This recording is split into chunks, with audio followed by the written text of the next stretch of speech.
បាទជាបឋមខ្ញុំបកណាខ្ញុំបាទខំវិជ្ជធនសូមលំអរកាយក្រាបថ្វាយបង្គំព្រះថេរានុថេរៈគ្រប់ព្រះអង្គនិងសូមគោរពជំរាបសួរបងប្អូនជនរួមជាតិខ្មែរទាំងក្នុងនិងក្រៅប្រទេសផងដែរបាទ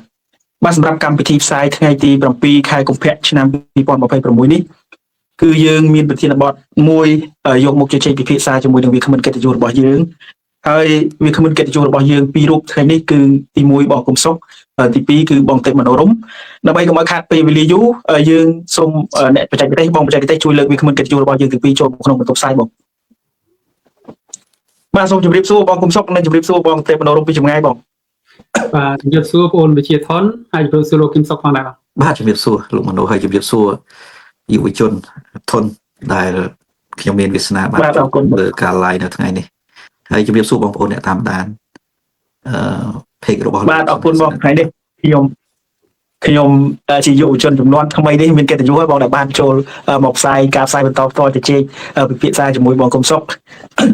មានកិត្តិយសខ្លាំងមែនទែនកិត្តិយសទាំងអស់គ្នាកិត្តិយសផងដែរបាទបងហ្នឹងហើយដូចអ្វីដែលបងបានដឹងថ្ងៃនេះយើងនឹងមានប្រធានបទមួយយកមកជជែកពិភាក្សាដោយសារតែយើងឃើញថ្មីនេះរដ្ឋាភិបាលកម្ពុជាឯករាជ្យ$23បានដាក់ពាក្យបណ្ដឹងយោធាថៃទៅតុលាការព្រហ្មទណ្ឌអន្តរជាតិ ICC ហើយក៏មានចម្ងល់បងប្អូនប្រជាពលរដ្ឋខ្មែរយើងមួយចំនួនតែគាត់នៅតែមានការងឿងឆ្ងល់ក៏ដូចជាបងប្អូនមួយចំនួនថាតើរដ្ឋាភិបាលកម្ពុជាឯករាជ្យ$23ហ្នឹងដំណើរការនៃការបណ្ដឹងហ្នឹងដល់ណាហើយអញ្ចឹងអ្វីដែលខ្ញុំចង់ឲ្យបងគុំស្រុកផ្ដល់ជាជូនទៅដល់បងប្អូនយើងខ្ញុំចង់ផ្ដល់សំណួរទៅកាន់បងគុំស្រុកខ្ញុំចង់សួរទៅបងគុំស្រុកថាតើកត្តាអ្វីខ្លះដែលបណ្ដាលដែលធ្វើឲ្យរដ្ឋាភិបាលកម្ពុជាឯករាជ្យ$23ហ្នឹងសម្រេចដាក់ពាក្យប្តឹងថៃទៅតុលាការព្រហ្មទណ្ឌអន្តរជាតិ ICC បងព្រោះយើងជារដ្ឋាភិបាលមួយនៅក្រៅប្រទេសតើមានអ្វីខ្លះដែរបងគុំសុកបងសូមអញ្ជើញបងទី1កត្តាដែលធំបំផុតមានតែមួយគឺយើងជារដ្ឋាភិបាលហើយយើងក៏ជាកូនខ្មែរដូច្នេះយើងបំពេញតួនាទីរបស់យើងការពារផលប្រយោជន៍របស់ប្រជាពលរដ្ឋខ្មែរនិងរកយុត្តិធម៌ជូនប្រជាពលរដ្ឋខ្មែរដូច្នេះហើយទើបយើងសម្រេចចិត្តដាក់ពាក្យបណ្ដឹងទៅតុលាការព្រហ្មទណ្ឌអន្តរជាតិហើយចំណុចដែលសំខាន់មួយទៀតយើងបានសិក្សាច្បាស់ណាស់ថាការដាក់ពាក្យបណ្ដឹងទៅតុលាការព្រហ្មទណ្ឌអន្តរជាតិ ICC នេះគឺជាយុទ្ធវិធីដ៏ល្អមួយនិងមានប្រសិទ្ធភាពក្នុងការការពារសេចក្តីថ្លៃថ្នូររបស់ជនជាតិខ្មែរផងការពារផលប្រយោជន៍របស់ប្រជាពលរដ្ឋខ្មែរប្រជាជនខ្មែរប្រជារាស្ត្រខ្មែរហើយនឹងការពារនៅសមិទ្ធផលនានាដែលជាសម្បត្តិបេតិកភណ្ឌរបស់ដូនតាខ្មែរដែលបានសល់ទុកឲ្យកូនខ្មែរហើយត្រូវគេបំផ្លាញនោះយកទៅបង្ហាញប្រាប់ពិភពលោកឲ្យដឹងហើយរកយុត្តិធម៌ជូនប្រជាជាតិខ្មែរដូច្នេះយើងបំពេញតួនាទីរបស់យើងក្នុងនាមជាកូនខ្មែរផងក្នុងនាមជារដ្ឋាភិបាលផងដើម្បីការពារកិត្តិយសរបស់ជនជាតិខ្មែរផលប្រយោជន៍ជនជាតិខ្មែរនិងរកយុត្តិធម៌ជូនជនជាតិខ្មែរ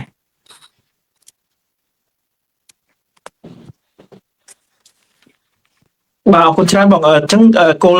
អ្វីដែលរដ្ឋាភិបាលកម្ពុជាឯករាជ្យ$23សម្រាប់ប្តឹងយោធាថៃទៅតុលាការព្រហ្មទណ្ឌ ICC នេះទី1គឺយើងចង់ការពារផលប្រយោជន៍របស់ខ្មែរយើងដូចជាប្រាសាទបុរាណមិនមែនចង់ទេការការពារផលប្រយោជន៍ការពារផលប្រយោជន៍ជនជាតិខ្មែរកិត្តិយសជនជាតិខ្មែរសេចក្តីសុខជនជាតិខ្មែររកយុត្តិធម៌ជូនជនជាតិខ្មែរ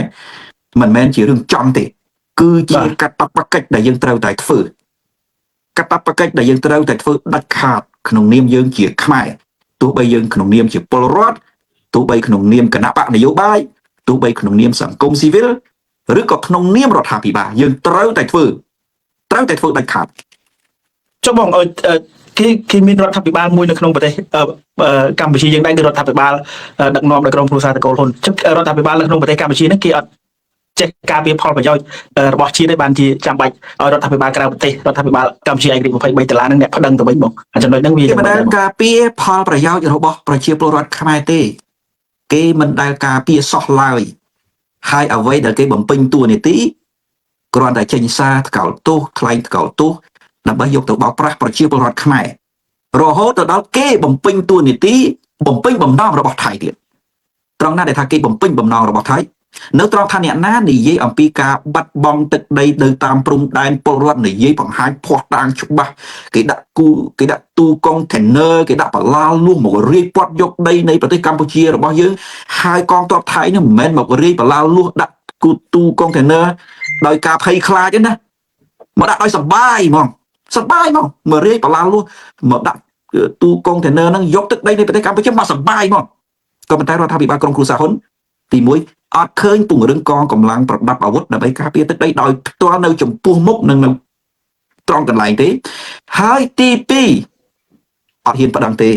អ្វីដែលគេដើរតួនាទីគឺត្រឹមតែចេញសារថ្កោលទោសរឿងចេញសារថ្កោលទោសហ្នឹងប្រជាពលរដ្ឋសាមញ្ញតាប្រជាពលរដ្ឋសាមញ្ញទេដែលចេញសារថ្កោលទោសពីព្រោះពេលខ្លះប្រជាពលរដ្ឋសាមញ្ញ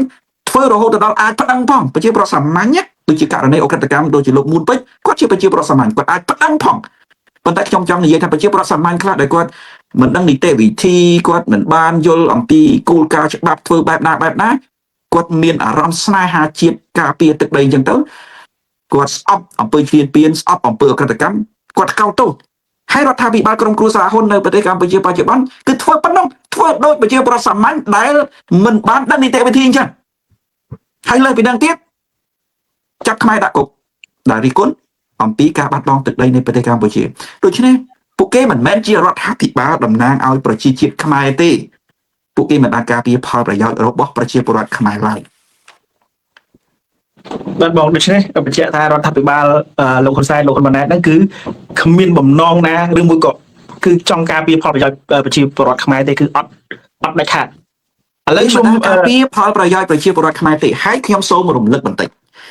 ដើម្បីឆ្លើយទៅនឹងចម្ងល់មួយចំនួនរបស់បងប្អូនប្រជាពលរដ្ឋខ្មែរឥឡូវផាត់ចោលទៅរដ្ឋាភិបាល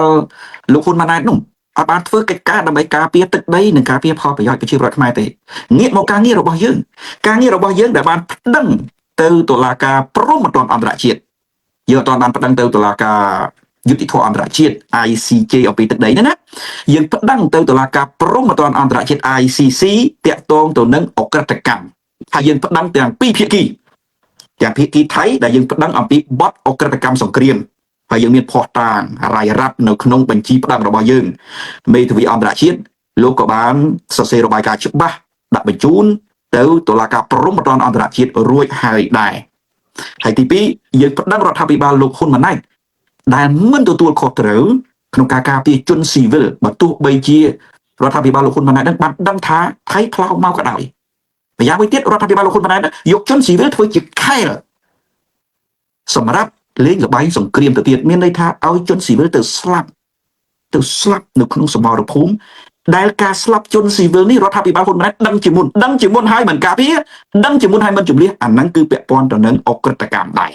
អញ្ចឹងយើងប្តឹងទាំងរដ្ឋាភិបាលលោកហ៊ុនម៉ាណែតខ្ញុំនិយាយអំពីបណ្ដឹងរបស់យើងបានទៅដល់តុលាការព្រហ្មទណ្ឌអន្តរជាតិ ICC ហើយមិនមែនដូចអ្នកលេង Facebook មួយចំនួនបំភាន់ថាយើងចេះតែទៅថតទេណាមិនមែនទេយើងមានភស្តុតាងថាយើងបានដាក់ពាក្យបណ្ដឹងដល់ដៃតុលាការព្រហ្មទណ្ឌអន្តរជាតិ ICC ហើយបណ្ដឹងរបស់យើងធ្វើត្រឹមត្រូវតាមច្បាប់មាននីតិវិធីច្បាស់លាស់មានមេធាវីការពារក្តីច្បាស់លាស់នៅឯតុលាការព្រហ្មទណ្ឌអន្តរជាតិយើងធ្វើត្រូវកលៈទេសៈទៅទៀតពីព្រោះកលៈទេសៈមានប្រទេសមួយចំនួនដូចជាអ៊ុយក្រែនឈ្នះក្តីរុស្ស៊ីទៅហើយរឿងអក្រិតកម្មសង្គ្រាមហើយកលៈទេសៈក្នុងពេលនេះទៀតសោតយើងបានភ្ជាប់សាច់រឿងដែលថៃបានផ្លោមឬក៏ប្រើយន្តហោះគ្មានមនុស្សបើកយន្តហោះចម្បាំងទៅទម្លាក់គ្រាប់បែកនៅតំបន់មួយចំនួនដែលគេហៅថាទីតាំងឆបោកតាមអនឡាញហើយអាទីតាំងឆបោកតាមអនឡាញហ្នឹងវាចំណុចក្តៅមួយនៅក្នុងនយោបាយអន្តរជាតិដែលគេចាប់អារម្មណ៍ខ្លាំងណាស់អាទីតាំងអនឡាញហ្នឹងវាពាក់ព័ន្ធទៅនឹងរដ្ឋាភិបាលក្រុមគ្រួសារហ៊ុននងឯងក្រុមគ្រួសារហ៊ុនដឹងជាមុនថាពួកគេបានលាក់មនុស្សនៅទីនោះប៉ុន្តែថៃបាញ់មកហើយដឹងគម្រោងរបស់ថៃបាញ់មកហើយមិនជំលះចេញអាហ្នឹងគឺពាក់ព័ន្ធទៅនឹងការសម្លាប់មនុស្សដោយចេតនាអានេះជាកលៈទេសៈមួយដែលសហគមន៍អន្តរជាតិកំពុងតែផ្ដោតការចាប់អារម្មណ៍លើការប្រឆាំងនឹងអក្រិតកម្មឆ្លងដែននៅប្រទេសកម្ពុជាដូច្នេះយើងធ្វើត្រូវបរិបត្តិខ្លាំងណាស់ហើយក៏មានចម្ងល់មួយចំនួនដែរថាថៃមិនមែនជាសមាជិកនៃតុលាការព្រហ្មទណ្ឌអន្តរជាតិ ICC ទេហេតុអីក៏យើងប្តឹងទៅរួចសូមបញ្ជាក់ណាយើងប្តឹងទៅបានបើទោះបីជាថៃមិនមែនជា សមាជិកនៃតុលាការព្រហ្មទណ្ឌអន្តរជាតិ ICC ក៏ដោយសារអីដោយសារអក្រិតកម្មនោះការលើទឹកដីនៃប្រទេសកម្ពុជាថៃមកប្រព្រឹត្តក្រុមគ្រួសារហ៊ុនធ្វើប្រហែសមិនការពារជនស៊ីវិលយកជនស៊ីវិលធ្វើជាខែលក្នុងសង្គ្រាមក៏លើទឹកដីនៃប្រទេសកម្ពុជាជាសមាជិកនៃតុលាការព្រហ្មទណ្ឌអន្តរជាតិ ICC ដូច្នេះអក្រិតកម្មកើតលើទឹកដីកម្ពុជាជាសមាជិកអ្នកណាមកប្រព្រឹត្តកម្ពុជាអាចប្តឹងបានទាំងអស់នេះជាចំណុចគន្លឹះនេះគឺជាចំណុចគន្លឹះសំខាន់បំផុតហើយឥឡូវហ្នឹងអ្វីដែលខ្ញុំអាចបញ្ជាក់ជូនបងប្អូនបានតុលាការព្រហ្មទណ្ឌអន្តរជាតិគឺយើងបានដាក់ពាក្យបណ្ដឹងទៅហើយអ្វីដែលយើងនៅរងចាំថាតើតុលាការព្រហ្មទណ្ឌអន្តរជាតិនឹងចាត់ការដោយរបៀបណានេះយើងរងចាំណាហើយក៏មានចម្ងល់មួយទៀតដែរដែលខ្ញុំចង់បន្ថែមជូនក្រែងលោកប្អូនភ្លេចសួរពីព្រោះមានវាគ្មិនពីរនាក់អញ្ចឹងគឺមានចម្ងល់មួយគេថាហេតុអ្វីបានជាផ្ដង់ឲ្យមិនបង្ហាញឈ្មោះមេធាវីអន្តរជាតិដែលយើងបានពឹងពាក់ក្នុងការដាក់ពាក្យបណ្ដឹងទៅតុលាការព្រហ្មទណ្ឌអន្តរជាតិយើងមិនបង្ហាញឈ្មោះមិនមែនយើងមានល្បិចកលអ្វីទេអត់ទេយើងមិនបង្ហាញឈ្មោះមេធាវីអន្តរជាតិពីព្រោះជាសំណុំពររបស់គាត់ជាសិទ្ធិរបស់គាត់ដែលគាត់មិនចង់បង្ហាញឈ្មោះជាសាធារណៈលើប្រព័ន្ធព័ត៌មានក៏ប៉ុន្តែគាត់ជាអ្នកប្រឹក្សាយោបល់ជាអ្នកការពារយើងក្នុងរឿងក្តីដែលយើងបានដាក់ទៅតុលាការព្រហ្មទណ្ឌអន្តរជាតិដែលប្រឆាំងនឹងអក្រិតកម្មសង្គ្រាមរបស់ថៃផងហើយដែលប្រឆាំងនឹងអក្រិតកម្មពាក់ព័ន្ធនឹងរដ្ឋាភិបាលក្រុមគ្រួសារហ៊ុនលើបណ្ដាញអក្រិតកម្មឆ្លងដែនអន្តរជាតិឬក៏ការឆបបោកតាមអនឡាញដែលប៉ះពាល់ពីការវាយប្រហារដោយកងទ័ពថៃហើយដែលរដ្ឋាភិបាលក្រុមគ្រួសារហ៊ុនដឹងជាមុនមានន័យថាភាគីទាំងពីរសុទ្ធតែមានចេតនាសម្រាប់ជនស៊ីវិលបើនិយាយចំណាបាទខ្ញុំរងចាំសំណួររបស់បងបាទអរគុណច្រើនបងហ្នឹងហើយអញ្ចឹងមានន័យថាការដែលប្តឹងទាំងយោធាទាំងភាគីខាងរដ្ឋាភិបាលលោកហ៊ុនម៉ាណែតនេះគឺដោយសារតែលោកហ៊ុនម៉ាណែតមានគេហៅថាមានគម្រោងក៏ដូចសម្រាប់ជនស៊ីវិលចឹងដូចគ្នាដោយសារតែបានប្រកាសឲ្យជំលិះពួកគាត់ចេញទាំងអស់ហ្នឹងគឺដោយសារតែគាត់មានគំនិតមួយគម្រោងមួយសម្រាប់ជនស៊ីវិលដោយភាគីខាងថៃដែរចំណុចរបស់បងសូមបានលើកឡើងយោបល់របស់បងអូនគឺស្របទៅនឹងការចង់ដឹងរបស់ប្រជាពលរដ្ឋមួយចំនួនអ្នកលេងបណ្ដាញសង្គមមួយចំនួនគាត់ថាហើយចុះហេតុអីបានជាប្តឹងរដ្ឋាភិបាលហ៊ុនម៉ាណែតដែរមិនប្តឹងតែថៃឥឡូវរឿងប្តឹងថៃខ្ញុំមិនបកស្រាយទេពីព្រោះយើងដឹងគ្រប់គ្នាថាថៃធ្វើអក្រិតកម្មសង្គ្រាមប្រើផ្សែងពុលក្របបែកចង្កោមដែលសុទ្ធតែខុសអំពីលក្ខន្តិកៈនៃអនុសញ្ញាអន្តរជាតិអំពីការហាម5ណាអាវុធទាំងអស់ហ្នឹងហើយការសម្លាប់ជនស៊ីវិលមួយចំនួនសុទ្ធតែថៃបានដឹងមុនអំពីទីតាំងទៅទៀតហើយការប៉ះពាល់ដែលថៃបានធ្វើមកលើប្រទេសកម្ពុជាគឺប្រើអាវុធធុនធ្ងន់បំផ្លាញសម្បត្តិបេតិកភណ្ឌរបស់ប្រទេសកម្ពុជាហើយសម្បត្តិបេតិកភណ្ឌរបស់ប្រទេសកម្ពុជាយើងស្ដាប់មើលទៅយើងមើលរបាយការណ៍មួយចំនួនគឺរន្ធត់ដូចជាប្រាសាទព្រះវិហារអ្នកជំនាញរបស់ខ្មែរណារបស់រដ្ឋាភិបាលកម្ពុជាសំទោសរបស់រដ្ឋាភិបាលលោកហ៊ុនម៉ាណែតនឹងនិយាយតែម្ដងថាអាការពីថៃបាញ់លើកទី1ខូចខាតរហូតដល់142កន្លែងបាញ់លើកទី2ខូចខាតរហូតដល់420កន្លែងប្រាប់ទីភ្នាក់ងារព័ត៌មានបារាំង AFP ណាហើយមានការសន្និដ្ឋានដោយអ្នកជំនាញដែលធ្វើការនៅក្នុងអាជ្ញាធរប្រាសាទព្រះវិហារនឹងផងថាប្រាសាទព្រះវិហារប្រឈមនឹងការបាក់ស្រុតដួលរលំដែលមិនអាចកែខៃបានយើងគិតមើលប្រសាទប្រវត្តិសាស្ត្រដ៏អស្ចារ្យណាប្រឈមនឹងការបាក់ស្រុតដួលរលំនេះគឺជាអក្រិតកម្មធំណាដូចជាអក្រិតកម្មដែលបំផ្លាញប្រាសាទតាក្របីជាដើមក៏មិនមែនធម្មតាខ្ទេចខ្ទាំអស់អានេះយើងមិនរាប់អំពីអក្រិតកម្មដែលបំផ្លាញសម្បត្តិរបស់ខ្មែរសាងសង់ក្នុងពេលសម័យចុងក្រោយនេះទំនើបដូចជាស្ពានសាលារៀនទីពេទ្យអីណាយើងអត់និយាយហ្នឹងយើងនិយាយអំពីប្រាសាទបុរាណហើយសម្លាប់ប្រជាពលរដ្ឋខ្មែរប៉ះពាល់ដល់សុខភាពជនជាតិខ្មែរដល់កុមារទៀតអំពីផ្សែងពុលដូច្នេះអក្រិតកម្មរបស់ថៃនេះវាច្រើនហើយប្រជាពលរដ្ឋខ្មែរសត្វតែប៉ុន្តែសំណួរមួយគេថាចុះហេតុអីបានជាប្តឹងរដ្ឋាភិបាលក្រុមគ្រួសារហ៊ុនអំពីករណីអក្រិតកម្មដែលពាក់ព័ន្ធហ្នឹងដែរបងប្អូនណាទី1កាលណាគេនិយាយអំពីអក្រិតកម្មទោះបីភាគីណាក៏ដោយនៅក្នុងបទអក្រិតកម្មភាគីណាដែលពាក់ព័ន្ធភាគីនោះត្រូវតែទៅទទួលខុសត្រូវទាំងអស់ថៃពាក់ព័ន្ធនឹងអក្រិតកម្មសង្គ្រាមថៃក៏ត្រូវទទួលខុសត្រូវដែរមិនដែរគឺត្រូវទទួលខុសត្រូវទាំងស្រុងចំណែកឯភាគីរដ្ឋាភិបាលក្រុមគ្រួសារហ៊ុនដែលដឹងថាថៃនោះមកទម្លាក់គ្រាប់បែកនៅលើអាគារមួយចំនួនទៅហើយថៃសុទ្ធតែជូនដំណឹងជាមុនទៀតណាធ្វើទម្លាក់គ្រាប់បែកហ្នឹងណា ប៉ុន្តែរដ្ឋាភិបាលក្រមគ្រូសាហ៊ុនអត់បានជំនះជនស៊ីវិលចេញទេជាកាតព្វកិច្ចទេត្រូវតែជំនះជនស៊ីវិលចេញពីព្រោះជនស៊ីវិលអត់ឡំលោកនឹងសង្គ្រាមទេ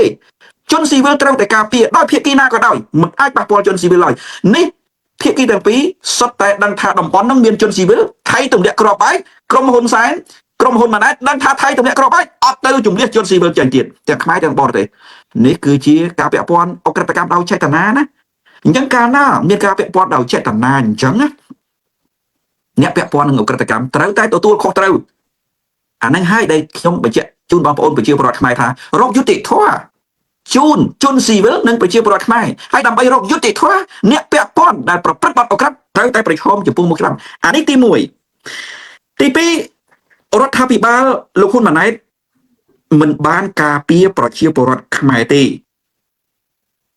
នៅក្នុងសង្គ្រាមកន្លងមកឧទាហរណ៍ថៃវាយចូលភូមិមួយចំនួន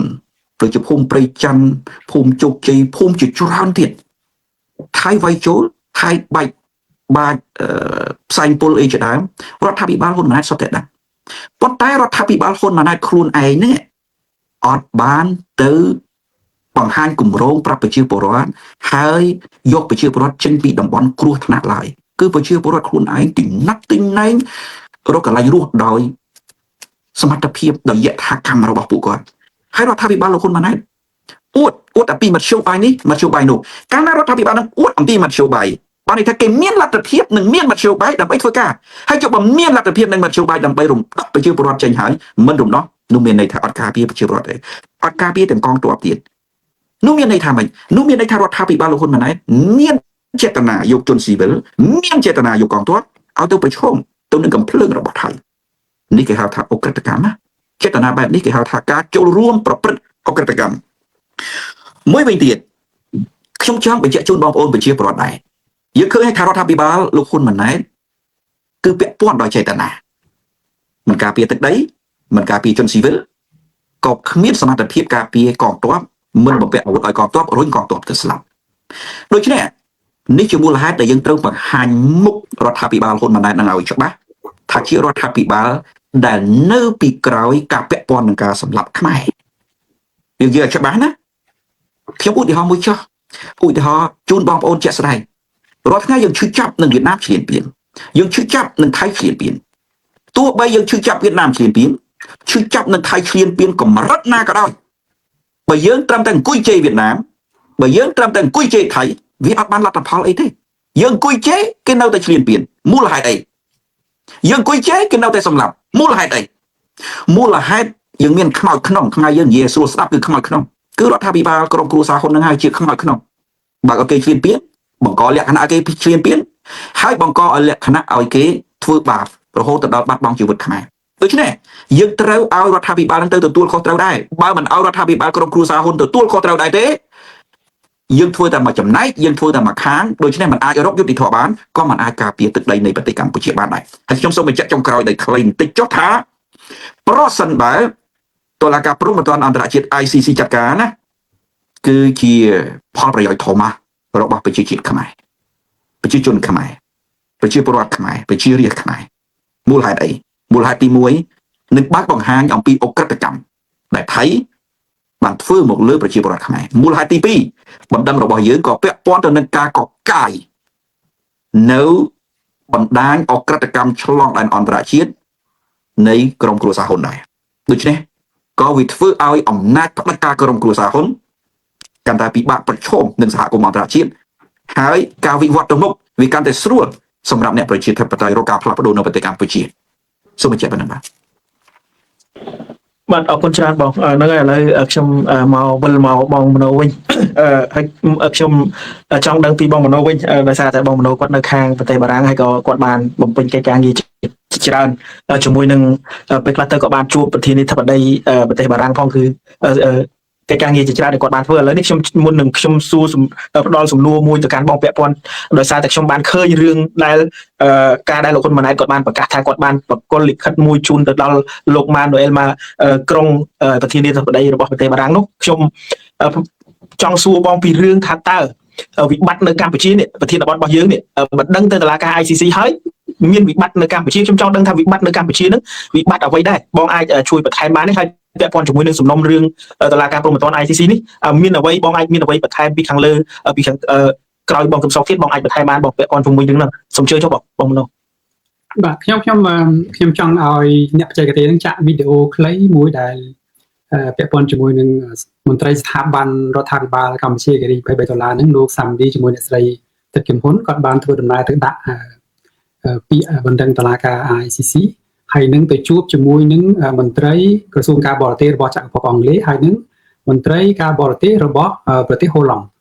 ហើយគាត់បានរៀបរាប់នឹងខ្ញុំចង់ឲ្យអ្នកបច្ចេកទេសជួយចាក់វីដេអូខ្លីសកម្មនេះជួបជាមួយនឹងអ្នកមុខអ្នកការទាំងនៅប្រទេសអង់គ្លេសទាំងនៅហូឡង់នេះរួមទាំងការដាក់ញត្តិផ្សេងៗទាក់ទងទៅនឹងឲ្យសាររើឡើងវិញនៅកិច្ចព្រមព្រៀងសន្តិភាពទីក្រុងប៉ារីសហ្នឹងហើយរួមទាំងការបណ្ដឹងទៅតុលាការ ICC នេះតើសម្បត្តិបានជួបសន្ទនាជាមួយនឹងអ្នកមុខអ្នកការនៃប្រទេសទាំងពីរនេះហើយបានលើកឡើងពីបញ្ហាអ្វីខ្លះដែរបាទទៀតបងមិនសូមជម្រាបសួរដល់ទៀតលោកតាចាហើយនឹងបងប្អូនអ្នកស្ដាប់អាស៊ីសេរីបាទពីយើងមកនេះដូចស្រីទឹកកំពុងនិយាយអញ្ចឹងគឺស្ថាប័នប្រសិទ្ធមនុស្សជាតបតៃហើយនឹងទៅធម៌សង្គមបានទៅស្ទាបស្ទង់តើរដ្ឋាភិបាលកម្ពុជាប្រើយុទ្ធសាស្ត្រស្ងាត់តែមិនស្ងៀមនឹងមែនអត់អញ្ចឹងយើងទៅក្រសួងការបរទេសរបស់ចាក់ភពអង់គ្លេសគឺទី1ខ្ញុំបានចោទសួរគេថាតើរដ្ឋាភិបាលខ្មែរមានបញ្ជូនអ្នកការទូតណាមកដូចជាលោកប្រាក់សុខុននេះហ្នឹងដែលមកទៀមទឹកដីខ្មែរមកវិញបានអត់ហើយគេថាគេដែរបានជួប delegate អ្នកតំណាងប្រមុខរដ្ឋមកខ្មែរដែល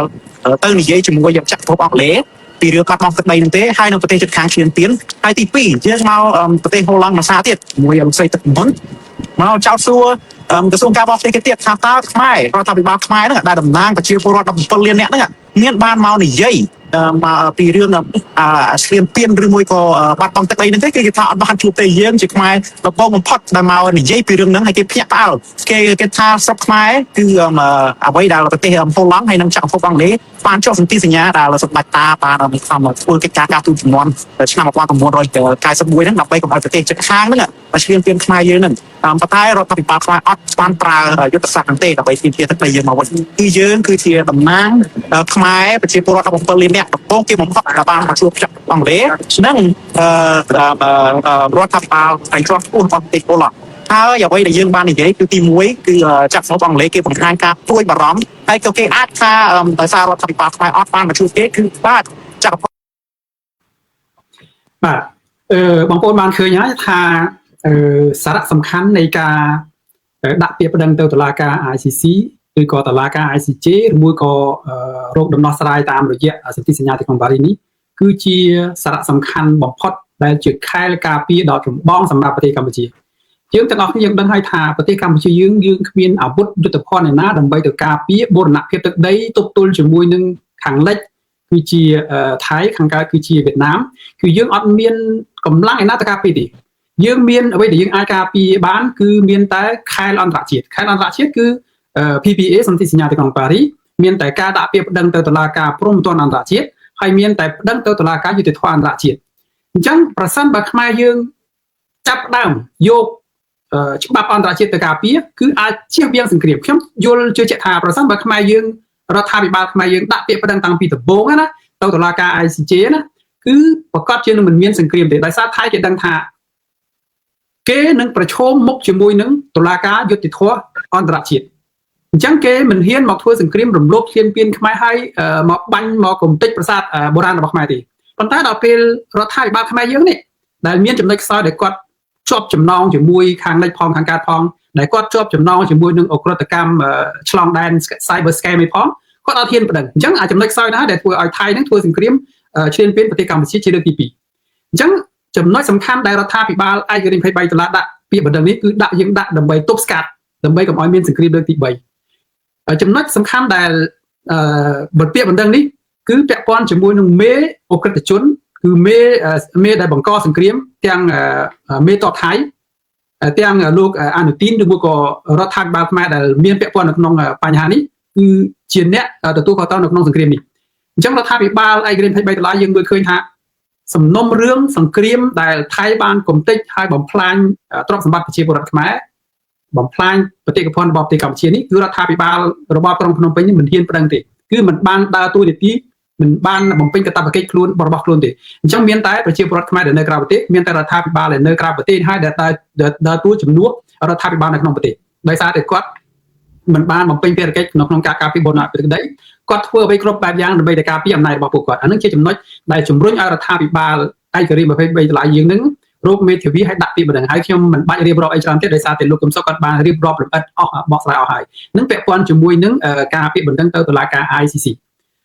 បងសុជាធឿនបានសួរអំពី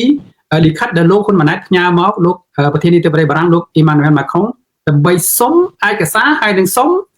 ជំនួយពីប្រទេសបារាំងដើម្បីប្តឹងឬមួយក៏ទប់ទល់ក្តីគ្នាជាមួយនឹងប្រទេសថៃពាក់ព័ន្ធជាមួយនឹងចំនួនព្រំដែនខ្ញុំសូមរំលឹកបងប្អូនថាបារាំងគឺចាំជួយកម្ពុជាជានិច្ចមិនមែន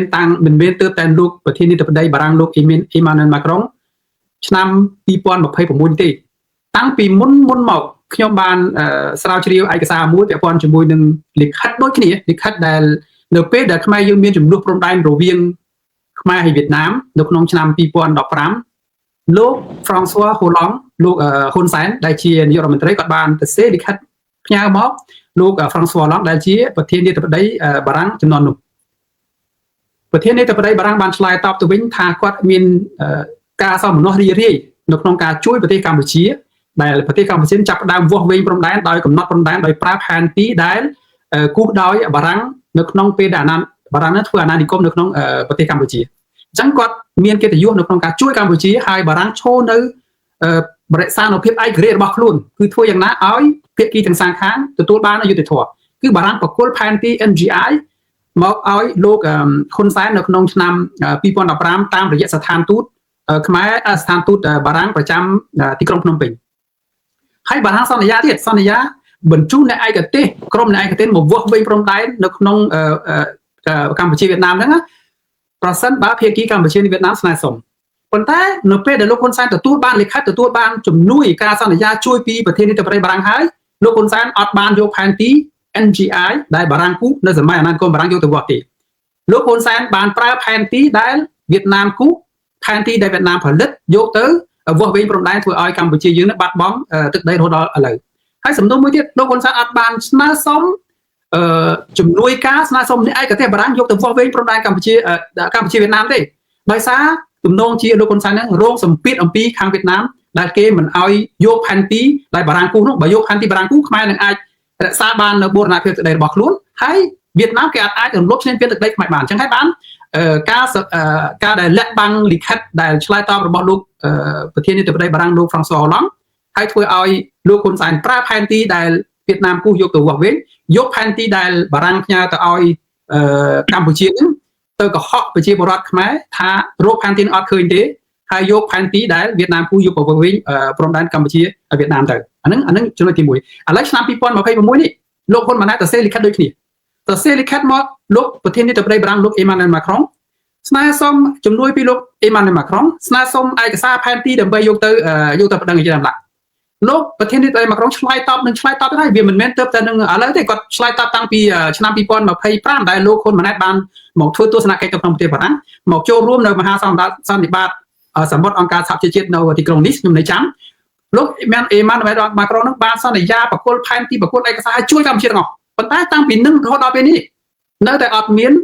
ផែនទីនៅតែអត់មានឯកសារដើម្បីដាក់ទៅប្រឹងទៀតខ្ញុំជឿជាក់ក្នុងចិត្តថាអ្វីដែលលោកហ៊ុនម៉ាណែតធ្វើនេះណាគឺជាការស្អំចិត្តប្រជាពលរដ្ឋដើម្បីកុំឲ្យប្រជាពលរដ្ឋខឹងសម្បាទេនៅពេលដែលគាត់សន្យាថាដាក់ពាក្យប្តឹងរហូតដល់ថ្ងៃនេះមិនបានដាក់ពាក្យប្តឹងហើយវាចំពេលដែល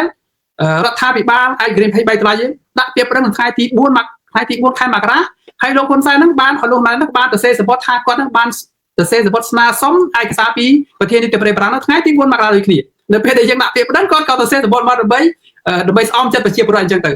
ប៉ុន្តែរឿងនេះគឺថាបើអាការសុំរបស់គាត់នឹងជារឿងតាមត្រូវហើយខ្ញុំត្រេកអរយើងប្រជាពលរដ្ឋយើងត្រេកអរនៅក្នុងការសុំជំនួយពីបារាំងប៉ុន្តែបើសុំជំនួយហើយសុំបានឯកសារហើយយកទៅផ្អាប់ដោយឪពុករបស់គាត់គឺរឿងបញ្ហាប្រទេសកម្ពុជានឹងអត់អាចដោះស្រាយបានតែនឹងហើយជាបញ្ហាដែលបងប្អូនវិជាធឿនបានសួរមកថាតើវាកម្ពុជាមានបញ្ហាក្នុងថាមេដឹកនាំខ្មែរគាត់អត់មានឆន្ទៈពិតប្រាកដនៅក្នុងការពារបូរណភាពទឹកដីទេហើយនេះបានខ្ញុំបញ្ជាក់ថាគាត់មិនមានឆន្ទៈនៅក្នុងការពារបូរណភាពទឹកដីបើលោកហ៊ុនម៉ាណែតមានឆន្ទៈការពារបូរណភាពទឹកដីណាគាត់មិនចាំបាច់ធ្វើលិខិតស្នើសុំទេ គាត់ធ្វើលិខិតស្នើសុំឲ្យបារាំងធ្វើអន្តរាគមន៍កោះប្រជុំជាបន្ទាន់នៅសមាជិកហត្ថលេខីទាំង18ទាំង20ឥឡូវ23 21ប្រទេសណាកោះប្រជុំជាបន្ទាន់ដើម្បីដោះស្រាយបញ្ហាប្រទេសកម្ពុជាដោយសារតែវៀតណាមហើយនិងថៃហ្នឹងណាគឺជាសមាជិកនៃសន្ធិសញ្ញាទីក្រុងប៉ារីសគាត់ត្រូវធ្វើចំណុចហ្នឹងគឺជាចំណុចសំខាន់បំផុតដែលត្រូវធ្វើហើយគាត់អត់ធ្វើបែរគាត់ទៅសុំឯកសារវិញសុំឯកសារត្រូវការពេលត្រូវការបដិងចំណាយពេលរាប់ឆ្នាំដើម្បីដាក់ឯកសារដាក់បដិងប៉ុន្តែអាកោះប្រជុំជាបន្ទាន់កោះប្រជុំដើម្បីដោះស្រាយបញ្ហារឿងថៃហើយនិងវៀតណាមដែលរំលោភបូរណភាពទឹកដីប្រទេសកម្ពុជានេះដែលខ្លួនបានចុះហត្ថលេខាសន្យាថាខ្លួនមិនជាសមាជិកនឹងមិនរំលោភបំពានបូរណភាពទឹកដីរបស់ប្រទេសជិតខាងនេះតែលោកហ៊ុនសែនអត់បានហ៊ុនម៉ាណែតអត់បានធ្វើចំណុចហ្នឹងបែរជាទៅសុំឯកសាររកមេធាវីឲ្យចំណាយពេលវេលាយូរដើម្បីនៅក្នុងការបដិងប៉ុន្តែរឿងដែលធ្វើភ្លាមនេះលោកហ៊ុនម៉ាណែតអត់បានធ្វើទេអាហ្នឹងហើយជាខ្ញុំអាចបញ្ជាក់ថាលោកហ៊ុនម៉ាណែតអត់មានឆន្ទៈនៅក្នុងការពារបូរណភាពទឹកដីរបស់ប្រទេសកម្ពុជាយើងទេគឺគាត់ធ្វើរឿងដែលមិនត្រូវធ្វើរឿងដែលត្រូវធ្វើគាត់ធ្វើដូចជាការបញ្ជូនលិខិតធ្វើការតវ៉ាធ្វើការថ្កោលទោស700លើកប៉ុន្តែគាត់អត់ដាក់ពាក្យប្រឹងសុំ3តែ1លើកនឹងហើយជាចំណុចដែលជាបញ្ហាគឺបញ្ហាយើងមានមេដឹកនាំដែលគ្មានចន្ទៈនៅក្នុងការពារបូរណភាពទឹកដីតែមានតែឆន្ទៈនៅក្នុងការពារអំណាចរបស់ខ្លួននេះហើយដែលជាបញ្ហារបស់ប្រទេសកម្ពុជានឹងហើយខ្ញុំសូមចូលរួមចំណុចយើងចាស់បាទអរគុណបងមនោខ្ញុំអ្វីដែលបងមនោឲ្យការចាក់អ្នកបច្ចេកទេសគាត់ចាក់វីដេអូមិញគឺលោកសាមឌីគាត់បានលើកឡើងថាមកទល់នឹងពេលនេះគឺពុំមានស្ថាប័នខ្មែរណាមួយដែលមានការតំណែងជាមួយនឹងកិច្ចការងារបរទេសនៅប្រទេសអង់គ្លេសទេប៉ុន្តែខ្ញុំចង់ដឹងថាចេះបងថាមូលហេតុអីបានជាក្រសួងការបរទេសកម្ពុជារបស់យើងគឺមិនមានតំណែងជាមួយនឹងកិច្ចការងារបរទេសមួយណាសោះដែលដូចអ្វីដែលលោកអ៊ូសាមឌីគាត់បានលើកឡើងដោយសារតែមូលហេតុអីដែរបងបានជាគាត់មិនហ៊ានទៅជួបគេឬមួយក៏មកពីបញ្ហាអីចំណុចទាំងអស់នេះបងអាចបន្ថែមពីលើនឹងទៀតបានទេបងបាទពិតណាស់ហើយប្រទេសកម្ពុជាយើងមើលទៅគឺច្រកបិទគ្រប់ច្រកដោយសារតែរឿង scam online នេះណា scam online នេះគឺជារឿងធំអុយទាំងអស់សង្គ្រាមនៅក្នុងប្រទេសថៃណ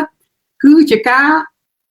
ចាប់ផ្ដើមនៃការលាក់បាំងនៅទង្វើ scam online របស់លោកហ៊ុនសែនជាមួយលោកថាក់ស៊ីននេះប្រសិនបើកុំមាន scam online ហ្នឹងក៏សង្គ្រាមហ្នឹងក៏គាត់ប្រហែលគាត់មិនធ្វើដែរប៉ុន្តែលោកហ៊ុនសែនធ្វើសង្គ្រាមនេះគឺដើម្បីលុបទង្វើដែលធំបំផុតគឺ scam online ហ្នឹងឯងដោយសារតែទង្វើ scam online ហ្នឹងណាក្រសួងការបរទេសកម្ពុជាអត់មានមុខវិមាត់ទៅជួបជាមួយនឹងគេទេនៅចក្រភពអង់គ្លេសគឺលោកណេតសាវឿនជាប់ឈ្មោះជាប់បញ្ជីនៅក្នុងមេអក្រិតកម្មឆ្លងដែនដែលលៀងលឺកខ្វក់ដែលការពារក្រុមអក្រិតជនហើយចក្រភពអង់គ្លេសបើតាមសម្ដីរបស់អ្នកស្រីធិតកំហ៊ុនឬមួយក៏អ្នកមីងអ្នកស្រីមួយសុខដែលជាប្រធាន KMD ចលនាខ្មែរបេលិតប្រជាធិបតេយ្យគាត់បានទៅជួបមន្ត្រីក្រសួងការបរទេសហើយសភារបស់អង់គ្លេសបានចោទជាសំណួរសួរថាហេតុអីបានដាក់បង្កក់ទ្រព្យសម្បត្តិតែ agency តែមិនបង្កក់ទ្រព្យសម្បត្តិលោក Net Server ដែលជាមេខ្លោងអក្រិតកម្មឆ្លងដែនហ្នឹងដែរអញ្ចឹងគេកំពុងតែតវ៉ាគ្នានៅក្នុងសភារបស់ចក្រភពអង់គ្លេសនេះគឺបង្កក់ទ្រព្យសម្បត្តិក្រុមគ្រួសារលោក Net Server នៅក្នុងហ្នឹងអញ្ចឹងរដ្ឋាភិបាលកម្ពុជានឹងអត់ហ៊ានបញ្ជូនមន្ត្រីទៅដើម្បីតាក់ទងទៅសួរនាំឲ្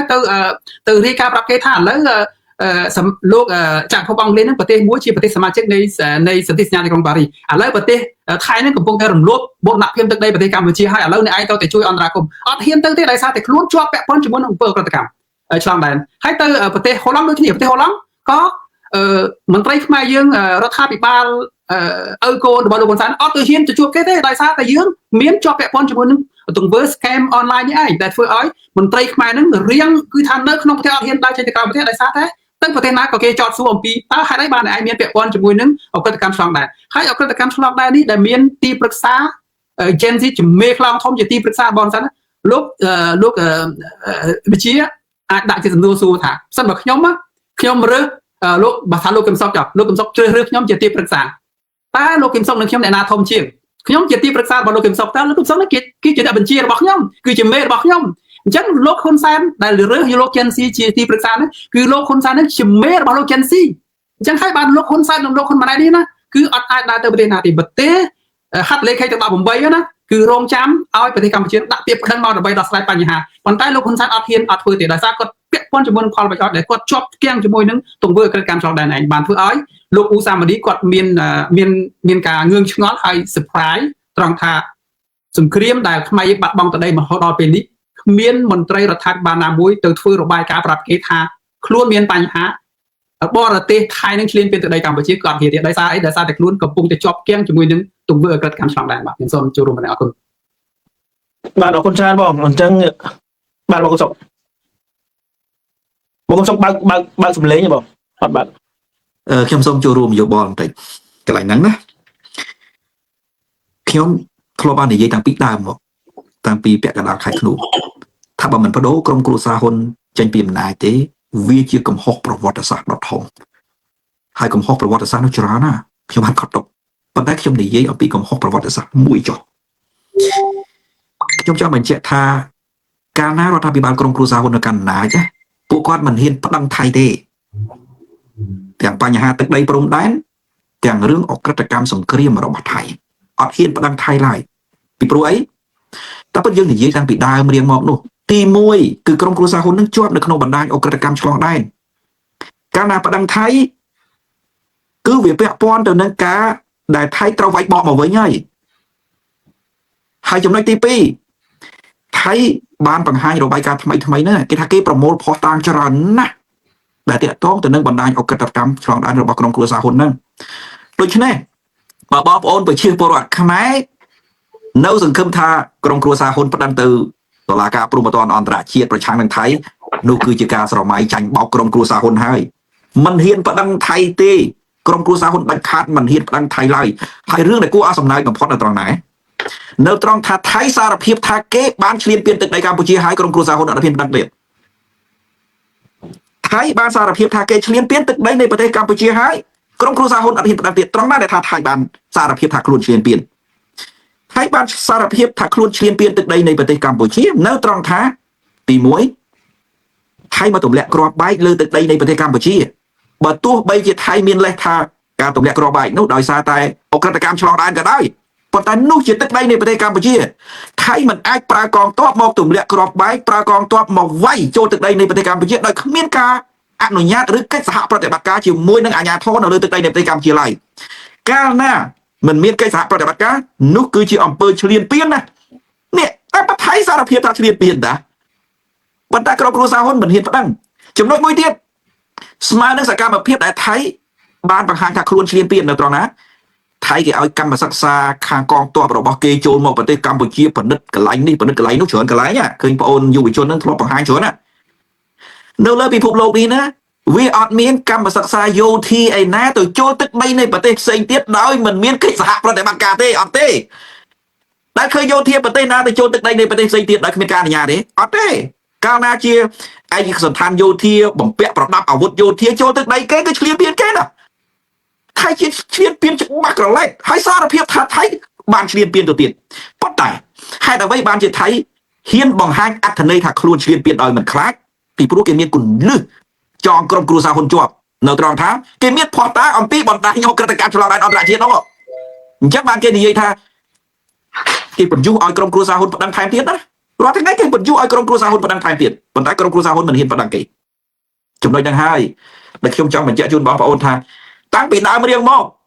ខ្ញុំបញ្ជាក់ថាប្រសិនបើមិនដកក្រុមគ្រួសារហ៊ុនចេញពីអំណាចទេថៃឈ្លានពានមកសបាយហើយក្រុមគ្រួសារហ៊ុនអត់ហ៊ានធ្វើអ្វីឡើយហើយបងប្អូនចាំមើលកុំនិយាយរឿងសង្គ្រាម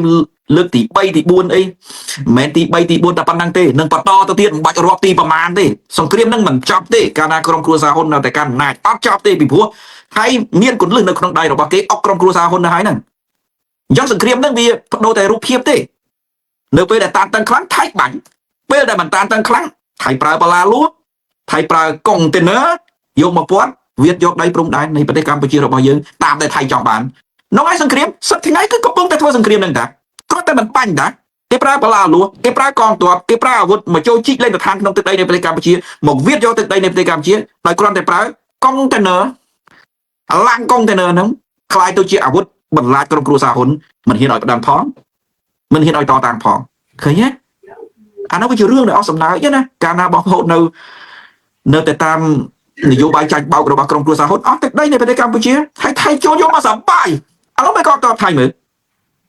ចូលយកដោយកន្លែងណាបង្ហោះលើ Facebook និយាយមកសបាយហើយអត់មានអន្តរជាតិណាគេទៅកោតទោសថៃទេអត់ទេឃើញទេចាញ់ថៃគ្រប់ច្រកទាំងអស់ C'est bien la chaîne de sécurité que tu as raccourci. Oui. នឹងហើយបងអញ្ចឹងយើងបញ្ជាក់ច្បាស់ថាប្រសិនបើកម្ពុជានៅតែទុកក្រុមគ្រួសារនគរហ៊ុនឲ្យបន្តអំណាចទៀតច្បាស់ណាស់ថាមិនមែនមានសង្គ្រាមតែលើកទី2ទី3ទេរាប់មិនអស់មែនទេបង សង្គ្រាមរហូតហើយថៃនិងវៀតណាមយកទឹកដីនៃប្រទេសកម្ពុជាមកសបាយអត់មានខ្លាចទេណាធម្មតាអ្នកឈ្លានពានមានអារម្មណ៍ខ្លាចសូម្បីរុស្ស៊ីឈ្លានពានអ៊ុយក្រែនណាក៏រុស្ស៊ីអញញើសទេណាកម្លាំងរុស្ស៊ីតែប៉ុណ្ណឹងញើសទេមិនមែនចេះតែឈ្លានពានងាយទេណាអ៊ុយក្រែនវិញបកមកវិញមិនមែនជារឿងដែលរុស្ស៊ីងាយទប់ប្រមាថដែរទេប៉ុន្តែមើលថៃហើយវៀតណាម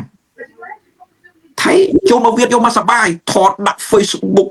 បង្ហោះជ្រៀងសបាយទៀតក៏ថតថៃជ្រៀងសបាយយកដីខ្មែរចំអកឲ្យខ្មែរមើលងាយខ្មែរនេះឃើញទេការដាក់ក្រុមគ្រួសារហ៊ុននៅកាន់អំណាចហើយខាងវៀតណាមវិញខាងវៀតណាមចូលដល់វាំងហើយហ៊ុនសែនទៅអង្គុយលើកៅអីរបស់ព្រះមហាក្សត្រនៅក្នុងវាំងមកបាទហ្នឹងហើយបងឥឡូវមកដល់កន្លែងហ្នឹងខ្ញុំចង់បន្ថែមបងប្រហែលបាទខ្ញុំបន្ថែមតិចចុះដំណើរការយល់ឃើញរបស់បងយល់ឃើញយ៉ាងម៉េចដែរបងចំពោះដំណើររបស់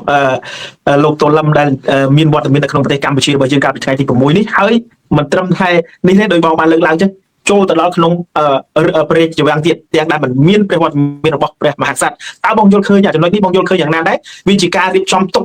របស់លោកហ៊ុនសែនដើម្បីឲ្យលោកហ៊ុនសែនបង្ហាញបញ្ជាក់ទៅភាគីខាងវៀតណាមថាប្រទេសកម្ពុជានឹងត្រូវបានគ្រប់គ្រងដោយខ្លួនហើយបងចំណុចហ្នឹងតើបងយល់ឃើញយ៉ាងណាដែរបងវាចូលដល់សក្ការៈថ្មីហើយគេហៅសក្ការៈថ្មីមុខថ្មីមនោគមវិជ្ជាចាស់អនុវត្តថ្មីក្នុងន័យគេគ្រប់គ្រងប្រទេសកម្ពុជាជាក់ស្ដែងជាថ្មីម្ដងទៀតមានន័យថាទទួលស្គាល់មនោគមវិជ្ជានិងអាណានិគមនិយមរបស់វៀតណាមលើទឹកដីនៃប្រទេសកម្ពុជាជាចំហឡើងវិញទទួលស្គាល់ជាចំហឡើងវិញណាពី93មកដល់ថ្ងៃទី6ខែកុម្ភៈឆ្នាំ2026នេះសុំទោសមិនមែនពី93ទេពី93អញ្ចឹងចុះពីការបោះឆ្នោតឆ្នាំ1993មកដល់97សុំទោសពី97ពីរដ្ឋប្រហារឆ្នាំ1997មកដល់ថ្ងៃទី6ខែកុម្ភៈឆ្នាំ2026គេហៅថាអាណានិគមពីក្រោយខ្នងជាសមោលបញ្ជាពីក្រោយខ្នងណាប៉ុន្តែចាប់ពីថ្ងៃទី6ខែកុម្ភៈឆ្នាំ2026គេហៅថាអាណានិគមជាចំហហើយជាចំហជាថ្មីម្ដងទៀតដូចមុនកិច្ចព្រមព្រៀងសន្តិភាពទីក្រុងប៉ារីសអញ្ចឹងហើយយើងជឿដែរបងប្អូនបានសួរខ្ញុំហើយអំពីបកូនណាប្រជួនហើយយើងជឿថាព្រះអង្គប្រជួនដែរមានតែកូនក្មេងទេដែលជឿអ្នកដែលមានសមត្ថភាពគិតនិងយល់ដឹងអំពីពិធីការគ្មានអ្នកណាទៅជឿទេពីព្រោះនៅក្នុងក្របខ័ណ្ឌនៃជំនួបដល់កម្រិតប្រមុខរដ្ឋបែបនេះណាពិធីការគេរៀបចំច្រើនសប្តាហ៍ណាឬក៏រាប់ខែនោះនៅមុនជំនួបកំពូលហើយជាពិសេសនោះគេពិនិត្យសុខភាពជាប្រចាំសុខភាពរបស់មេដឹកនាំប្រមុខរដ្ឋពិនិត្យរាល់ថ្ងៃមួយថ្ងៃមិនដឹងប្រហែលដងទេប៉ុន្តែពិនិត្យជាប្រចាំហ្មងតែខ្ញុំដឹងហើយពិនិត្យជាប្រចាំមិនដឹងថាព្រះអង្គឈឺឬមិនឈឺមិនអាចភ្លាមព្រះអង្គទៅជាធ្លាក់ខ្លួនឈឺឬក៏ប្រឈួននោះទេមិនអាចមានរឿងបែបហ្នឹងកើតឡើងឡើយចំណុចទី1ចំណុចទី2យើងចម្លែកទេការប្រកាសថាព្រះអង្គប្រឈួនប្រកាសនៅចំថ្ងៃទី6ជាថ្ងៃដែលគេជួបគ្នានឹងតែម្ដងប្រកាសចំថ្ងៃទី6បានន័យថាគេមានគោលដៅបថុញញុចណាស់ដើម្បីធ្វើការកែប្រែស្ថានភាពដែលវៀតណាមចង់បានណាហើយចំណុចទី3បងប្អូនពិនិត្យមើលពិធីការបើទោះបីជាបកគោណាដល់រាជានុសិទ្ធឲ្យលោកហ៊ុនសែនជាប្រមុខរដ្ឋក៏ដោយគេមិនដែលអ្នកទទួលបានរាជានុសិទ្ធហ្នឹងណាទៅរៀបចំពិធីនៅព្រះបរមរាជវាំងតែមិនមែនជាកន្លែងការងាររបស់ហ៊ុនសែនទេមិនមែនទេគេត្រូវរៀបចំពិធីនៅព្រឹទ្ធសភាបើហ៊ុនសែនត្រូវទទួលពិតប្រាកដណានៅព្រឹទ្ធសភាមិនមែននៅព្រះបរមរាជវាំងទេគេអាចនិយាយថាអូកាលណាបកគោណាអនុញ្ញាតឲ្យធ្វើនៅព្រះបរមរាជវាំងធ្វើបានរឿងហ្នឹងយើងអាចឆ្លើយបានថាធ្វើបានអញ្ចឹងមែនប៉ុន្តែជាពិធីការណាកាលណាអ្នកទទួលសិទ្ធិទៅយកកន្លែងអ្នកផ្សេងទៀតមករៀបចំពិធីសួរថាអ្នកទទួលសិទ្ធិហ្នឹងធានាសន្តិសុខរបស់ភ្ញៀវបានទេចុះហេតុអីបានជាហ៊ុនសែនទទួលភ្លាមកើតនេះអាចកន្លែងហ្នឹងជាចំណុចដែលសង្ស័យណាហ៊ុនសែនទទួលភ្លាមកើតមកពីករណីរៀបចំសន្តិសុខអស់ហ្នឹងគឺជាផែនការរបស់ហ៊ុនសែនតាំងពីដើមរៀងមកអាចផែនការហ៊ុនសែននៅវៀតណាមតាំងពីដើមរៀងមក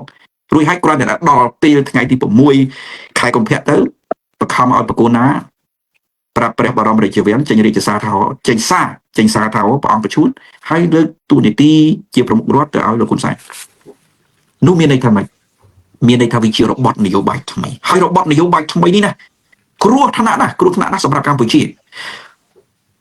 លទ្ធផលដែលវាចេញមកនៅក្នុងរបបនយោបាយថ្មីបងប្អូនទៅមើលតែសេចក្តីថ្លែងការណ៍រួមរវាងរដ្ឋអំណាចលោកហ៊ុនសែនហើយនិងភាគីវៀតណាមទៅដឹងហើយ គឺគេកំពុងតែយករឿងចាស់មកកែថ្មីទាំងអស់គេយករឿងចាស់មកកែថ្មីទាំងអស់ខ្លះបំបិតដានចាស់ខ្លះមិនបំបិតដានចាស់ទេជាពិសេសករណីព្រំដែននៃជាដើមប៉ុន្តែធ្វើទៅជារឿងថ្មីអនុវត្តថ្មីធ្វើទៅជារឿងថ្មីអនុវត្តថ្មីជាពិសេសកិច្ចព្រមព្រៀងកាលពីទសវត្សរ៍ដើម80ឆ្នាំ80នោះជាកិច្ចព្រមព្រៀងខុសច្បាប់តាក់ទងនឹងព្រំដែនទឹកព្រំដែនគោកអីជាដើមឥឡូវនេះគេកំពុងតែព្យាយាមកន្លែងណាដែលគេអាចធ្វើថ្មីបានគេធ្វើជាកិច្ចព្រមព្រៀងថ្មីឲ្យហ៊ុនម៉ាណែតទទួលខុសត្រូវចាប់ពីពេលនេះទៅដូចជាករណីលក្ខន្តិកៈព្រំដែនគោកឆ្នាំ1983ឥឡូវគេប្រឹងធ្វើកិច្ចព្រមព្រៀងថ្មីមួយចំនួនអានោះថែមទៀតអញ្ចឹងមានន័យថាម៉េចអញ្ចឹងមានតែដល់សក្តានថ្មីអ្វីដែលជាសក្តានចាស់ពេលវេលាចាស់គេបំបត្តិចោលហើយគេមកធ្វើថ្មីក្នុងន័យអាខ្លឹមសារចាស់ឲ្យនៅតែរស់រវើកអានោះគឺជាផែនការរបស់គេយ៉ាងយូរវែងខ្ញុំសូមឆ្លើយប៉ុណ្្នឹងសិនបាទអរគុណច្រើនបងហ្នឹងហើយឥឡូវដល់អ្វីដែលបងប្អូនបានដឹងទៅរងចាំហើយបងប្អូនចង់ឃើញនៅថ្ងៃនេះបងកំសុកក៏បានបកស្រាយហើយពាក់ព័ន្ធជាមួយដំណើររបស់អគ្គលេខាបកកុម្មុយនីសវៀតណាមលោកតូឡឹមមកប្រទេសកម្ពុជារបស់យើងឥឡូវបងមនោខ្ញុំឃើញបងកំសុកក៏បានមានប្រសាសន៍ថាថៃចង់ទាហានថៃចូលមកយកដីខ្មែរហើយចង់ជ្រៀងចង់រួមមិនឌឺដងខ្មែរយើងក៏បានដែរចំណុចទាំងអស់នេះយើងមើលឃើញទាំងអស់គ្នាជាទូទៅប៉ុន្តែខ្ញុំចង់ដឹងថាតើរវាង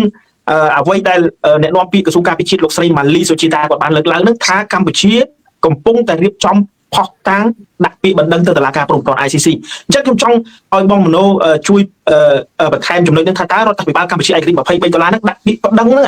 ទៅតុលាការព្រំប្រទាន ICC ហ្នឹងបណ្ដឹងយោធាថៃទៅតុលាការព្រំប្រទាន ICC បងមានផុសតាំងអ្វីខ្លះនៅក្នុងដៃដែរដែលបានដាក់បណ្ដឹងទៅហើយជួយបន្ថែមទៅលោកស្រីម៉ាលីសូជីតាផងបាននេះថាតើផុសតាំងនឹងមានផុសតាំងអីខ្លះហេតុអីបានជាពិបាករកផុសតាំងក្នុងការបណ្ដឹងម្លេះឬមួយក៏មកពីគាត់នឹងមិនបណ្ដឹងបងអាចចំណុចដឹងតើវាខុសគ្នាត្រង់ណាហើយមានផុសតាំងបែបណាខ្លះដែរបងអាចបង្ហាញបានទេបងសូមជឿអរគុណលោក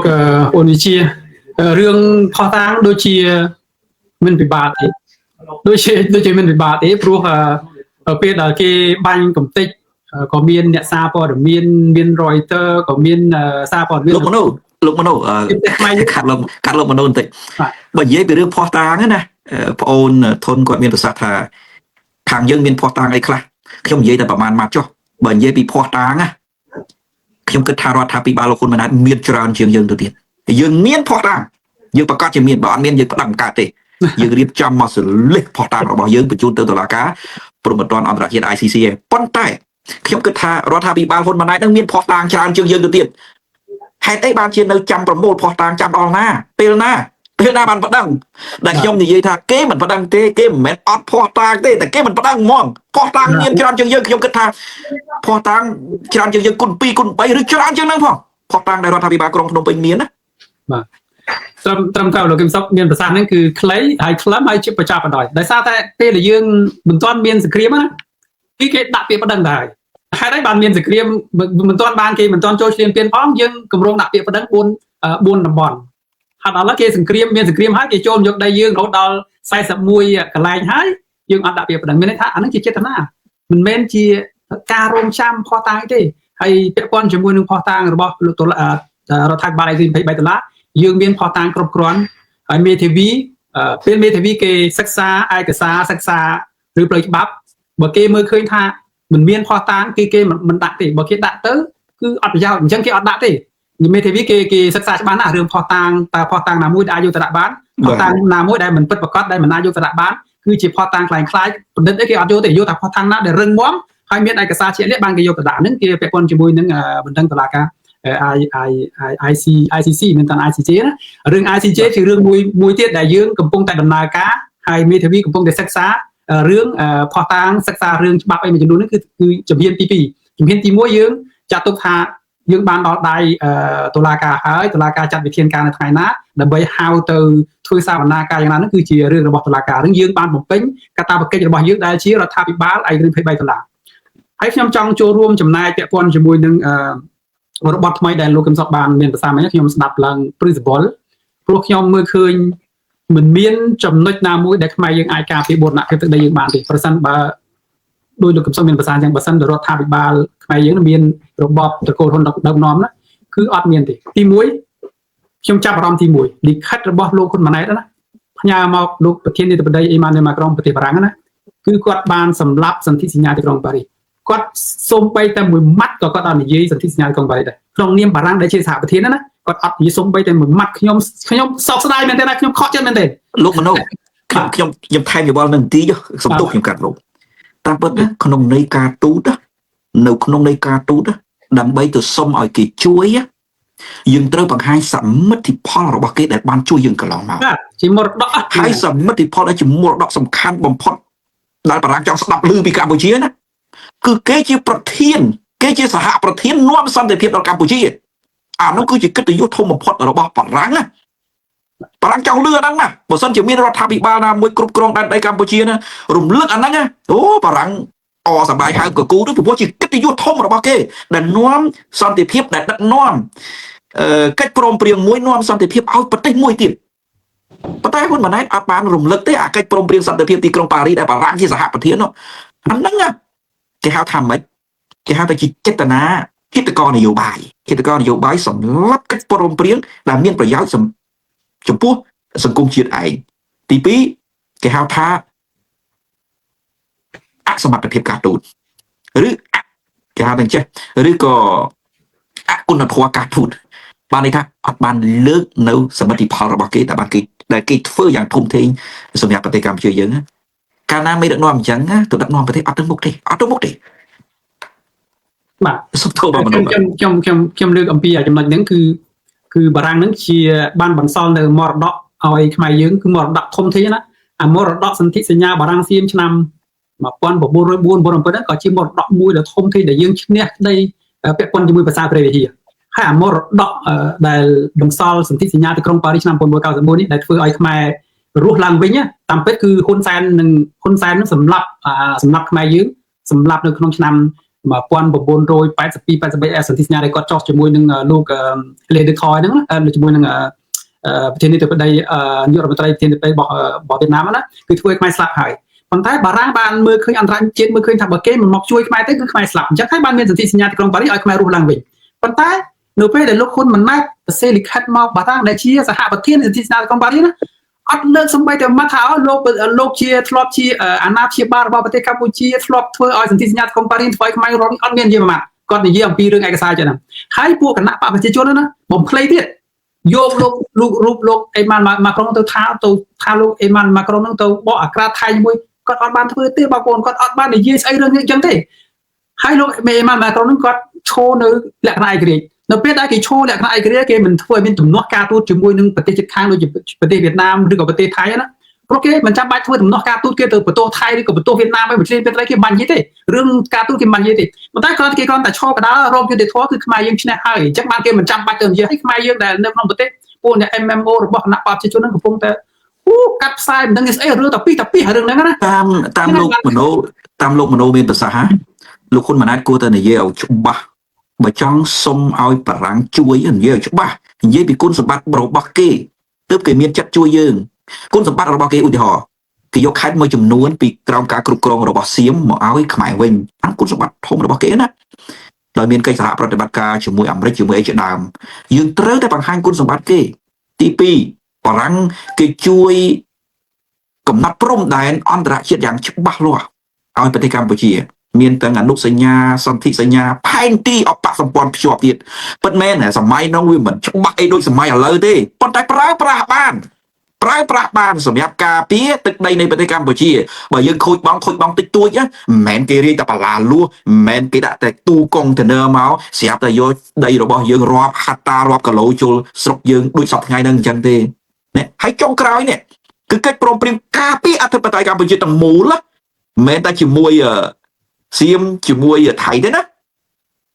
គឺជាមួយវៀតណាមដែរជាមួយប្រទេសជិតខាងទាំងអស់ហើយការពារនេះមិនមែនត្រឹមតែការពារបន្ទាត់ត្រង់ដែនទេសូមបញ្ជាក់ការពារទាំងគេហៅថាសន្តិសុខអធិបតេយ្យនិងសន្តិសុខរបស់ប្រទេសកម្ពុជានៅក្រោមយន្តការរបស់អង្គការសហប្រជាជាតិកាលណាយើងមានរដ្ឋាភិបាលមួយដែលមានលក្ខខណ្ឌប្រជាធិបតេយ្យហើយមិនរំលោភសិទ្ធិមនុស្សនៅពេលដែលមានបញ្ហាអ្វីជះពីខាងក្រៅយើងអាចពឹងអង្គការមានជំនាញឬក៏ស្ថាប័នជំនាញរបស់អង្គការសហប្រជាជាតិពឹងសហប្រធាននៃកិច្ចព្រមព្រៀងសន្តិភាពទីក្រុងប៉ារីសបានអានឹងគុណសម្បត្តិរបស់គេ ហើយយើងមិនបង្ហាញគុណសម្បត្តិរបស់គេហ៊ុនម៉ាណែតអត់បង្ហាញគុណសម្បត្តិរបស់គេផងគេមានទឹកចិត្តឯណាជួយយើងតែពិតគេមានទឹកចិត្តជួយយើងហើយគេចង់ទៅជួយយើងហើយប៉ុន្តែមកពីមេដឹកនាំបង្ហាញអត់ច្បាស់បង្ហាញអត់ច្បាស់ថាពិតជាសុំគេឲ្យជួយឬក៏អត់កាលណាមិនបង្ហាញគុណសម្បត្តិរបស់គេមានន័យថាគេសង្ស័យជនអាហ្នឹងមកសុំឲ្យគេជួយឬក៏អត់ឬមកដើម្បីតែបានលិខិតមួយពីរបានពាក្យប្រមាណម៉ាត់ពីគេទៅយកទៅបោកប្រាស់ប្រជាពលរដ្ឋឯងថែមទៀតឬនេះគេបារម្ភថាអ្វីដែលជាដំណើរទស្សនកិច្ចលិខិតផ្សេងរបស់ហ៊ុនម៉ាណែតហ្នឹងវាទៅជារឿងនយោបាយវាមិនមែនជារឿងបច្ចេកទេសតែត្រូវដោះស្រាយបញ្ហាព្រំដែនណាបងមនុស្សបន្តទៀតចុះបាទខ្ញុំសូមបន្តតែខ្ញុំចង់រំលឹកលោកកឹមសុខដែលមានប្រសាសន៍មិញថាការនិយាយទៅសារលើកអំពីសមិទ្ធផលរបស់មរតករបស់បារាំងហ្នឹងពេលដែលខ្ញុំបានទៅជួបចុងខែឆ្នាំ2025យើងបានទៅជួបនៅក្រសួងការបរទេសហ្នឹងប្រតិភូយើងទៅជួបហើយខ្ញុំបានរំលឹកថាឥឡូវសង្គ្រាមកំពុងតែអត់ទាន់ចប់ពេលហ្នឹងសង្គ្រាមថៃឈ្លានពានហ្នឹងយើងកំពុងតែធ្វើឲ្យមានបារាំងធ្វើអន្តរាគមន៍យើងស្នើសុំឲ្យបារាំងធ្វើអន្តរាគមន៍ដើម្បីឲ្យមានបទឈប់បាញ់ដើម្បីបញ្ចប់សង្គ្រាមហើយក្រសួងការបរទេសបានសន្យាថាគាត់នឹងទៅធ្វើលើកសំណើរបស់យើងទៅជួបលោកប្រធានាធិបតីបារាំងដើម្បីស្នើសុំឲ្យជួបជាមួយភាគីថៃហើយនិងភាគីកម្ពុជាយើងដើម្បីសុំបញ្ចប់សង្គ្រាមសុំឲ្យមានការបោះចុះបាញ់ខ្ញុំបានលើកថាពាក់ព័ន្ធជាមួយនឹងប្រទេសកម្ពុជាយើងគ្មានកម្លាំងអីទៅទប់ទល់ជាមួយនឹងប្រទេសថៃទេខ្ញុំមកនេះគឺមាននិយាយថាសូមទទួលអង្វរឲ្យបារាំងដែលជាអាណាធ្លាប់ជាអាណាព្យាបាលរបស់ប្រទេសកម្ពុជាហ្នឹងណាជួលរួមដោះស្រាយដោយសារតែបារាំងហ្នឹងបានបន្សល់នៅមរតកដូចជាផែនទីសន្ធិសញ្ញាបារាំងសៀមរបស់បង្គោល73បង្គោលនៅព្រំដែនខ្មែរជាមួយនេះហើយខ្ញុំបានថាប្រសិនបើបារាំងមិនបានធ្វើអន្តរាគមន៍នៅក្នុងឆ្នាំ1991ទេណាគឺប្រទេសកម្ពុជាប្រហែលជាបាត់បង់បាត់ទៅហើយឥឡូវនេះខ្ញុំឃើញថាពេលដែលសង្គ្រាមជាមួយខ្មែរថៃនេះថៃត្រូវបានបិទសមុទ្រខ្មែរបិទដែនសមុទ្រខ្មែរមិនឲ្យទំនិញចូលទៅសមុទ្រអន្តរជាតិណាខ្ញុំថាប្រសិនបើបារាំងមិនជួយអន្តរាគមន៍ទេខ្មែរយើងនឹងបាត់សមុទ្រថែមទៀតហើយរហូតដល់ពួកគាត់លន់មាត់ប្រាប់ខ្ញុំថាយើងសូមអញ្ចឹងហើយបើយើងបារាំងធ្វើអន្តរាគមន៍ខ្លាំងពួកថៃគេអាចនិយាយថាបារាំងហ្នឹងនៅតែមានធ្វើអាណានិគមលើប្រទេសកម្ពុជាកងអង្គអាត់លើប្រទេសកម្ពុជាទៀតគាត់គេនិយាយអញ្ចឹងណាប៉ុន្តែអាស្អីដែលយើងនិយាយគឺយើងស្នើសុំឲ្យយើងបង្ហាញអំពីសមិទ្ធផលដែលបារាំងបានបន្សល់ទុកឲ្យប្រទេសកម្ពុជាហ្នឹងហើយហ្នឹងគឺជារឿងដែលពួកខ្ញុំបានទៅជួបហើយខ្ញុំស្នើសុំអញ្ចឹងហើយបន្តមកទៀតមក2ថ្ងៃក្រោយមកឃើញមានបារាំងហៅជួបជំនួបជាមួយនឹងលោកប្រាក់សុខុនជាមួយនឹងក្រសួងការបរទេសរបស់ថៃហ្នឹងដើម្បីធ្វើដាក់សម្ពាធដើម្បីឲ្យមានការបោះចុះបាញ់ទៅអញ្ចឹងអានេះជាកិច្ចការទូតដែលមន្ត្រីការបរទេសរបស់ស្ថាប័នក្រសួងការបរទេសរបស់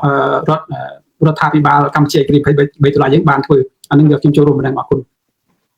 បាទអរគុណបងមនោមែនទែនដោយបងកំសុកគាត់បានមានប្រសាសន៍អញ្ចឹងបើរឿងថាបើចង់ពឹងបារាំងឲ្យជួយវាជារឿងងាយស្រួលទេហើយជាកិច្ចការងារការទូតផងយើងត្រូវតែមានរបៀបរៀបរយក្នុងការធ្វើហើយប្រហែលលោកហ៊ុនម៉ាណែតជានាយករដ្ឋមន្ត្រីហើយគាត់ទៅសរសេរកណ្ដាស់មកសន្លឹកយកទៅឲ្យពឹងគេជួយហ្នឹងវាគាត់តែជាការបញ្ជាវិធត់មួយឲ្យអ្នកដែលគ្រប់គ្រងគាត់សប្បាយចិត្តតែប៉ុណ្្នឹងទេគាត់គ្មានបំណងអីលើសពីហ្នឹងទេអូនធនហើយបាទបងអញ្ចឹងបន្តចុះខ្ញុំចង់ស្ដាប់បងប្អូនមួយទៀតមួយទៀតខ្ញុំចង់ជម្រាបទៅដល់បងប្អូនប្រជាពលរដ្ឋខ្មែរកុំឲ្យនៅសង្ស័យរឿងដែលថារដ្ឋាភិបាលកម្ពុជាឯករាជ្យ23ដុល្លារបណ្ដឹងទៅតុលាការព្រហ្មទណ្ឌ ICC ហើយគេបានទទួលពីបណ្ដឹងតុលាការរបស់រដ្ឋាភិបាលកម្ពុជាឯករាជ្យ23ដុល្លារចង់បញ្ជាក់ដោយបងកំសុកបងមនោគាត់បានមានប្រសាសន៍មិនអញ្ចឹងគឺយើងមានផុសតាងគ្រប់គ្រាន់បើអត់មានផុសតាងគ្រប់គ្រាន់ច្បាស់លាស់គឺគេមិនទទួលពីបណ្ដឹងយើងទេមិនអញ្ចឹងឥឡូវខ្ញុំលើកឧទាហរណ៍ជាក់ស្ដែងដូចលោកមួនពេជ្របងទី2បានដឹងលោកមួនពេជ្រមិនអញ្ចឹងគាត់ក៏បានប្តឹងដែរហើយបើសិនជាគាត់មិនមានផុសតាងគ្រប់គ្រាន់ថាថៃបានឈ្លានពានកម្ពុជាតុលាការព្រហ្មទណ្ឌអន្តរជាតិ ICC ក៏គេមិនទទួលពីបណ្ដឹងរបស់លោកមួនពេជ្រដែរអញ្ចឹងសរុបមកវិញដោយសារតែកម្ពុជាគ្មានផុសតាងគ្រប់គ្រាន់មិនមែនដោយសាររឿងហ្នឹងទេគឺដោយសារតែរដ្ឋាភិបាលហ្នឹងមិនប្តឹងដោយបងកំសុកបានមានប្រសាសន៍អញ្ចឹងបាទឥឡូវបងកំសុកបងមានអីបន្ថែមទៀតសូមជឿចុះបងខ្ញុំចាប់អារម្មណ៍ដែលបងធនលើកអំបញ្ញមិញហើយបងមនោបញ្ជាក់ច្បាស់ប្រាប់មន្ត្រីការបរទេសបារាំងណាថាបារាំងមិនជួយ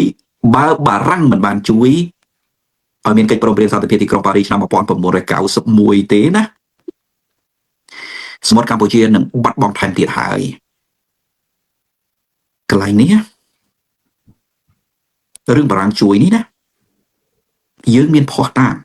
ថាបារាំងពិតជាឆ្លើយជួយយើងភ័ស្តុតាងជាក់ស្ដែងមួយកាលពីកម្ពុជារបស់យើងមានសង្គ្រាមពីឆ្នាំ2008ដល់ឆ្នាំ2011រឿងដីប្រមាណហត្តាក្បែរប្រាសាទព្រះវិហារនោះណាបារាំងគឺដូចជាទូតបារាំងនៅអង្គការសហប្រជាជាតិគេបង្ហាញជំហរថាបើភាគីទាំងពីរ ពិតជាចង់ឲ្យបារាំងចូលរួមជួយដើម្បីកំណត់ព្រំដែនតំបន់ឲ្យវាច្បាស់លាស់បារាំងនឹងចូលរួមជួយព្រាមគេប្រាប់ហ្មងបើទូតបារាំងនៅអង្គការសហប្រជាជាតិនិយាយអញ្ចឹងមានន័យថាតំណាងឲ្យរដ្ឋាភិបាលបារាំងហើយប៉ុន្តែកាលនោះខ្ញុំចាំបានថានាយករដ្ឋមន្ត្រីថៃដឹងថាចាញ់ព្រាបតាក់ទងទៅលោកខៀវកញ្ញរិទ្ធដែលជារដ្ឋមន្ត្រីក្រសួងព័ត៌មានថាកុំឲ្យបារាំងលូកដៃអីដោះស្រាយធ្វើភាគីទៅក៏ក្រុមលោកហ៊ុនសែនផ្អាប់ចោលសំណុំរឿងហ្នឹងប៉ុណ្ណឹងទៅដោះស្រាយធ្វើភាគីហើយក្រោយមកថៃនៅតែអុកឡុកទៅ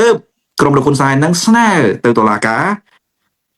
យុតិធធអន្តរជាតិ ICJ ហ្នឹងឲ្យបកស្រាយឡើងវិញមិនមែនប្តឹងទេណា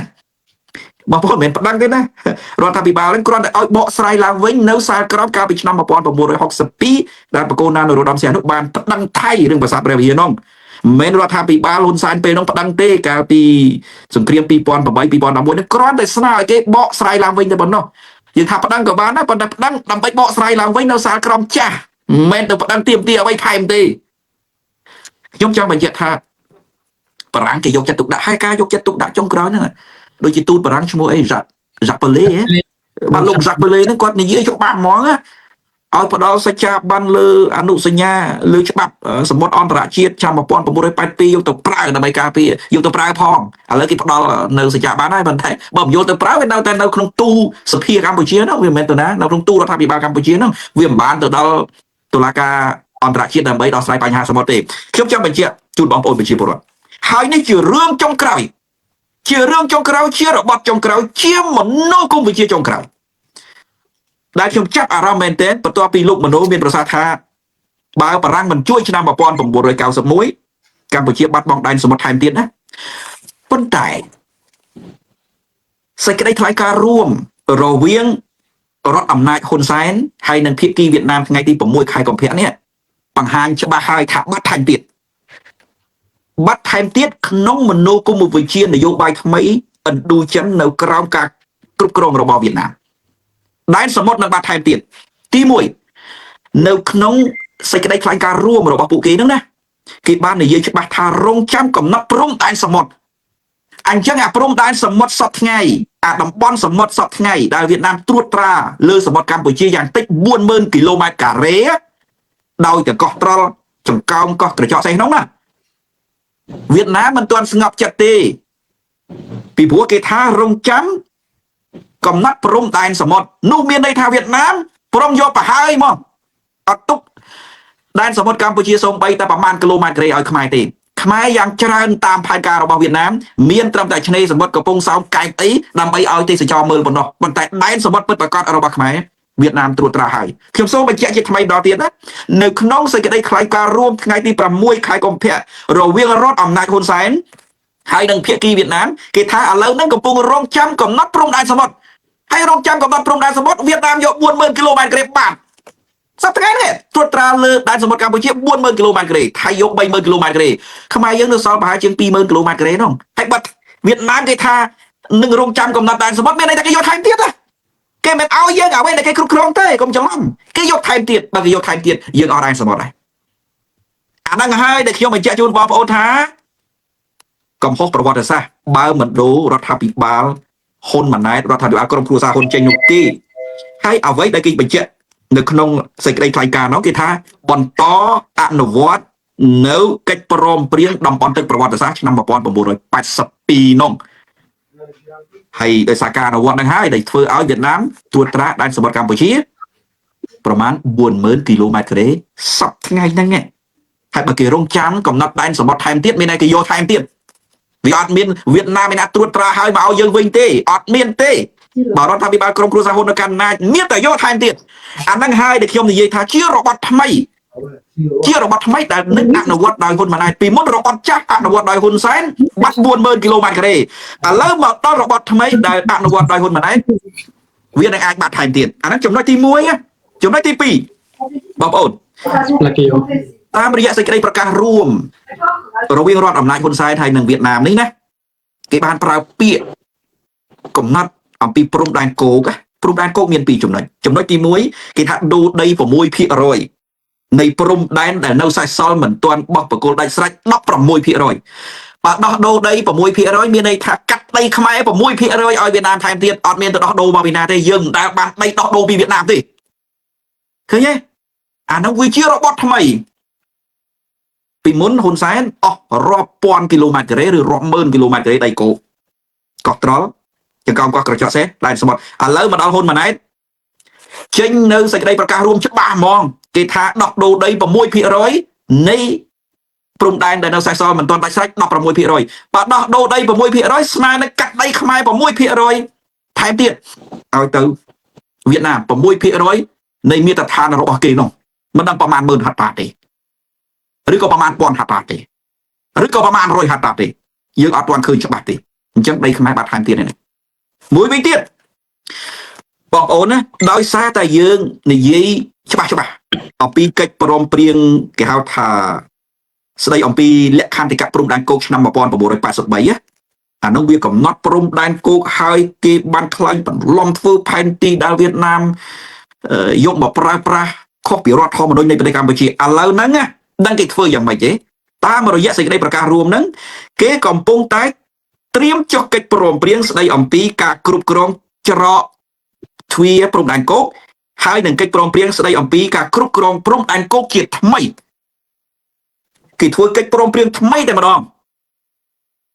ដើម្បីយកទៅជំនួសអាកិច្ចព្រមព្រៀងឆ្នាំ 1983 នោះមានន័យថាម៉េចមានន័យថាយើងរិះគន់អាឆ្នាំ 1983 ក៏រិះគន់ទៅគេទៅបកស្រាយថាឥឡូវហ្នឹងគេមានកិច្ចព្រមព្រៀងថ្មីហើយកិច្ចព្រមព្រៀងថ្មីស្ដីអំពីច្រកទ្វារព្រំដែនគោកហើយនឹងការគ្រប់គ្រងតំបន់ព្រំដែនគោកថ្មីនេះគេកំពុងតែព្រៀងហើយនឹងមានការព្រមព្រៀងគ្នាអញ្ចឹងមានន័យថាម៉េចដល់ស្នាដៃហ៊ុនម៉ាណែតនឹងមានកិច្ចព្រមព្រៀងថ្មីទៀតកិច្ចព្រមព្រៀងថ្មីដែលទៅជំនួសកិច្ចព្រមព្រៀងចាស់ឆ្នាំ 1983 កាន់តែគ្រោះថ្នាក់ថែមទៀតមានន័យថាកាត់ថែមទៀតកាត់ដែនគោកថែមទៀតឲ្យវៀតណាមអានេះគឺជាគ្រោះថ្នាក់ធំណានេះនៅក្នុងកិច្ចព្រមព្រៀងដែលគេបង្ហាញតាមរយៈសេចក្តីប្រកាសរួមថ្ងៃទី 6 ខែកុម្ភៈហ្នឹងទី3របបថ្មីហ្នឹងណាដោយបងប្អូនឃើញហើយគេបាននិយាយច្បាស់ណាស់ច្បាស់មែនទែនគេអត់និយាយអំពីស្មារតីប្រជាពលរដ្ឋខ្មែរទេគេនិយាយអំពីស្មារតីស្ដូបមិត្តភាពកម្ពុជាវៀតណាមមានន័យថាវៀតណាមនឹងគ្រប់គ្រងកម្ពុជាតាមរយៈនិមិត្តរូបស្ដូបកម្ពុជាវៀតណាមនោះហើយបងប្អូនចាំមើលអាស្ដូបកម្ពុជាអាស្ដូបមិត្តភាពកម្ពុជាវៀតណាមក្រោមនយោបាយឥណ្ឌូចិនរបស់វៀតណាមនឹងរីកកាន់តែច្រើនអានោះវាคล้ายទៅជានិមិត្តរូបឥណ្ឌូចិនដែលវៀតណាមត្រួតត្រាកម្ពុជាមានន័យថាគេទាត់ចោលនៅនិមិត្តរូបព្រះមហាក្សត្រគេទាត់ចោលនៅនិមិត្តរូបផ្សេងគេយកអានោះនិមិត្តរូបហ្នឹងទៅដាក់ធ្វើជាមូលដ្ឋាននៃការគ្រប់គ្រងប្រទេសកម្ពុជានៅក្នុងសេចក្តីថ្លែងការណ៍រួមគឺនិយាយច្បាស់រឿងហ្នឹងណាទី4គេនិយាយអំពីការការពារជនជាតិវៀតណាមគេអត់មាននិយាយច្បាស់លាស់អំពីការគោរពអធិបតេយ្យភាពខ្មែរហើយនឹងប្រជាពលរដ្ឋខ្មែរទេគេនិយាយអំពីការការពារប្រជាពលរដ្ឋវៀតណាមនៅប្រទេសកម្ពុជាហើយរឿងដែលគួរអស់សំណើចជាការឆ្លើយតបរបស់ហ៊ុនសែនអរគុណវៀតណាមដែលព្យាបាលសុខភាពប្រជាពលរដ្ឋខ្មែរអរគុណមើលតែគេព្យាបាលហ្វ្រីអញ្ចឹងទៅបងលុយតានៅប្រទេសវៀតណាមយើងបងលុយឲ្យគេតាហើយមិនចេះខ្មាស់គេណាដឹកនាំជាង40ឆ្នាំទៅហើយគ្មានសមត្ថភាពដែលអាចបង្កើតមន្ទីរពេទ្យមានគុណភាពដើម្បីព្យាបាលសុខភាពប្រជាពលរដ្ឋខ្មែររឿងដ៏ធំមួយទៀតទី5ណាចេញពីសេចក្តីប្រកាសរួមហ្នឹងណាយើងមើលឃើញច្បាស់ថាប្រសិនបើមិនដកក្រុមគ្រួសារហ៊ុនចេញពីអំណាចទេកម្ពុជាយើងគ្រោះថ្នាក់សម្បើមណាស់ពីព្រោះគេបន្តអនុវត្តនៅនយោបាយគេហៅថាទំនាក់ទំនងប្រពៃណីត្រីបកឥណ្ឌូចិនបកកុម្មុយនីសវៀតណាមបកកុម្មុយនីសកម្ពុជាគឺគណៈបកប្រជាជនកម្ពុជានិងបកកុម្មុយនីសឡាវនោះហើយនៅក្នុងនោះគេបញ្ចូលហើយប្រពៃណីទំនៀមទម្លាប់កូនកាត់ណាប្រពៃណីទំនៀមទម្លាប់កូនកាត់ដែលវៀតណាមយកមកខ្លែងបន្លំរំវងជាមួយខ្មែរអីនោះគឺគេបញ្ចូលហើយវិស័យអប់រំគេបញ្ចូលហើយភាសាវៀតណាមវិស័យវិនិយោគគេនឹងបញ្ចូលជនជាតិវៀតណាមហើយតាមរយៈដីសម្បត្តិជាដើមវិស័យសន្តិសុខរួមបងប្អូនគ្រោះថ្នាក់ណាអាវិស័យសន្តិសុខរួមហ្នឹងណាសន្តិសុខរួមហ្នឹងខ្ញុំធ្លាប់ឃើញគេសរសេរនៅក្នុងសេចក្តីថ្លែងការណ៍កន្លងមកអាវិស័យសន្តិសុខរួមហ្នឹងគឺវៀតណាមអាចប្រើកម្លាំងមកការពារជនជាតិរបស់គេលើទឹកដីខ្មែរតែម្ដងណាប្រសិនបើប៉ះពាល់ផលប្រយោជន៍ជនជាតិគេណាហើយឥឡូវយើងគិតមើលវៀតណាមលើដីសម្បត្តិរាប់ម៉ឺនហត្ថនៅប្រទេសកម្ពុជាបើវៀតណាមគេចង់ប្រើកងទ័ពមកត្រួតត្រាលើទឹកដីកម្ពុជាគេគ្រាន់តែប្រើលេខថាឥឡូវប៉ះពាល់ផលប្រយោជន៍ជនជាតិគេនៅរតនគិរីមណ្ឌលគិរីក្រចេះស្ទឹងត្រែងគេមកត្រួតត្រា4ខេត្តហ្នឹងបាត់ អាហ្នឹងមិនមែនជារឿងធម្មតាទេហើយគេជះនៅមនោគមវិជ្ជាដ៏គ្រោះថ្នាក់ណាស់មនោគមវិជ្ជារបស់គេថាអូភ្ជាប់នៅគេហៅថាយុវជននិងយុវជនឲ្យលាយឡំគ្នាភ្ជាប់នៅគេហៅថាការគ្រប់គ្រងពីចំនួនមួយទៅចំនួនមួយភ្ជាប់នៅការគ្រប់គ្រងនៃអ្នកដឹកនាំពីចំនួនមួយទៅចំនួនមួយតាមមនោគមវិជ្ជាដែលវៀតណាមចង់បាននោះដូច្នេះអារបត់ថ្មីនេះណាគ្រោះថ្នាក់មួយជាន់ទៀតលើវាសនាកម្ពុជាខ្ញុំចំណាយពេលយូរបន្តិចដើម្បីនិយាយអំពីរឿងហ្នឹងដើម្បីជម្រាបជូនបងប្អូនឲ្យច្បាស់ពីព្រោះវាជារបត់ចុងក្រោយមួយបន្ទាប់ពីតូលឹមដែលជាអគ្គលេខាធិការគណៈបកកុម្មុយនីសវៀតណាមមកទស្សនកិច្ចនៅប្រទេសកម្ពុជាហើយប្រើប្រាស់ក្រុមលោកហ៊ុនសែនលោកហ៊ុនម៉ាណែតឲ្យคล้ายទៅជាឧបករណ៍នៃរបត់ថ្មីនៃនយោបាយឈ្លានពានរបស់វៀតណាមលើទឹកដីនៃប្រទេសកម្ពុជាប្រសិនបើមិនដកក្រុមគ្រួសារហ៊ុនចេញពីអំណាចទេណាក្នុងរយៈពេលទៅមុខប្រមាណ10ឆ្នាំកម្ពុជាអាចคล้ายជាឡាវទី2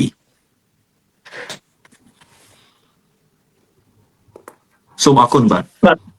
បាទអរគុណបងសុខ លោកខ្ញុំសូមបន្ថែមពីដោយសារពេលវេលាខ្លីខ្ញុំសូមបន្ថែមមួយម៉ាត់ពីលោកកឹមសុខលោកកឹមសុខបានជើញអំពីឡាវកម្ពុជានឹងមានវាសនាដោយឡាវទី2ណាគឺខ្ញុំយល់ព្រម 100% តែម្ដងប្រទេសឡាវណាបងប្អូនឥឡូវគេមកតាំងចកោមកតាំងសបុកណាមានឡាវមានយួនមានខ្មែរបងប្អូន3នាក់ហ្នឹងគឺថាបកគុំនេះឌូជែនហ្នឹងណាគឺធ្វើឲ្យរស់ឡើងវិញនៅអ្វីដែលលោកហូជីមីញហ្នឹងជាស្ថាបនិកឌូជែនហ្នឹងបានរស់ឡើងវិញនៅឆ្នាំ2026នេះខ្មែរយើងបើមិនដូរមេដឹកនាំទេហ្នឹងគឺនឹងខ្លាយទៅជាឡាវបងប្អូនឡាវរៀនភាសាយួននៅក្នុងសាលាវិជាពលរដ្ឋឡាវដែលចូលទៅធ្វើការនៅក្នុងស្ថាប័នរដ្ឋណាបើមិនចេះភាសាយួនក៏អាចចូលធ្វើការបានទេអញ្ចឹងឡាវគឺជាប់ហើយខ្មែរយើងណាគឺឈានទៅក្នុងបរិបទនយោបាយចុងក្រោយនេះណាគឺខ្មែរយើងចូលទៅចំណុចហ្នឹងចូលទៅក្នុងការគ្រប់គ្រងនយោបាយគ្រប់គ្រងខ្មែរដោយឡាវ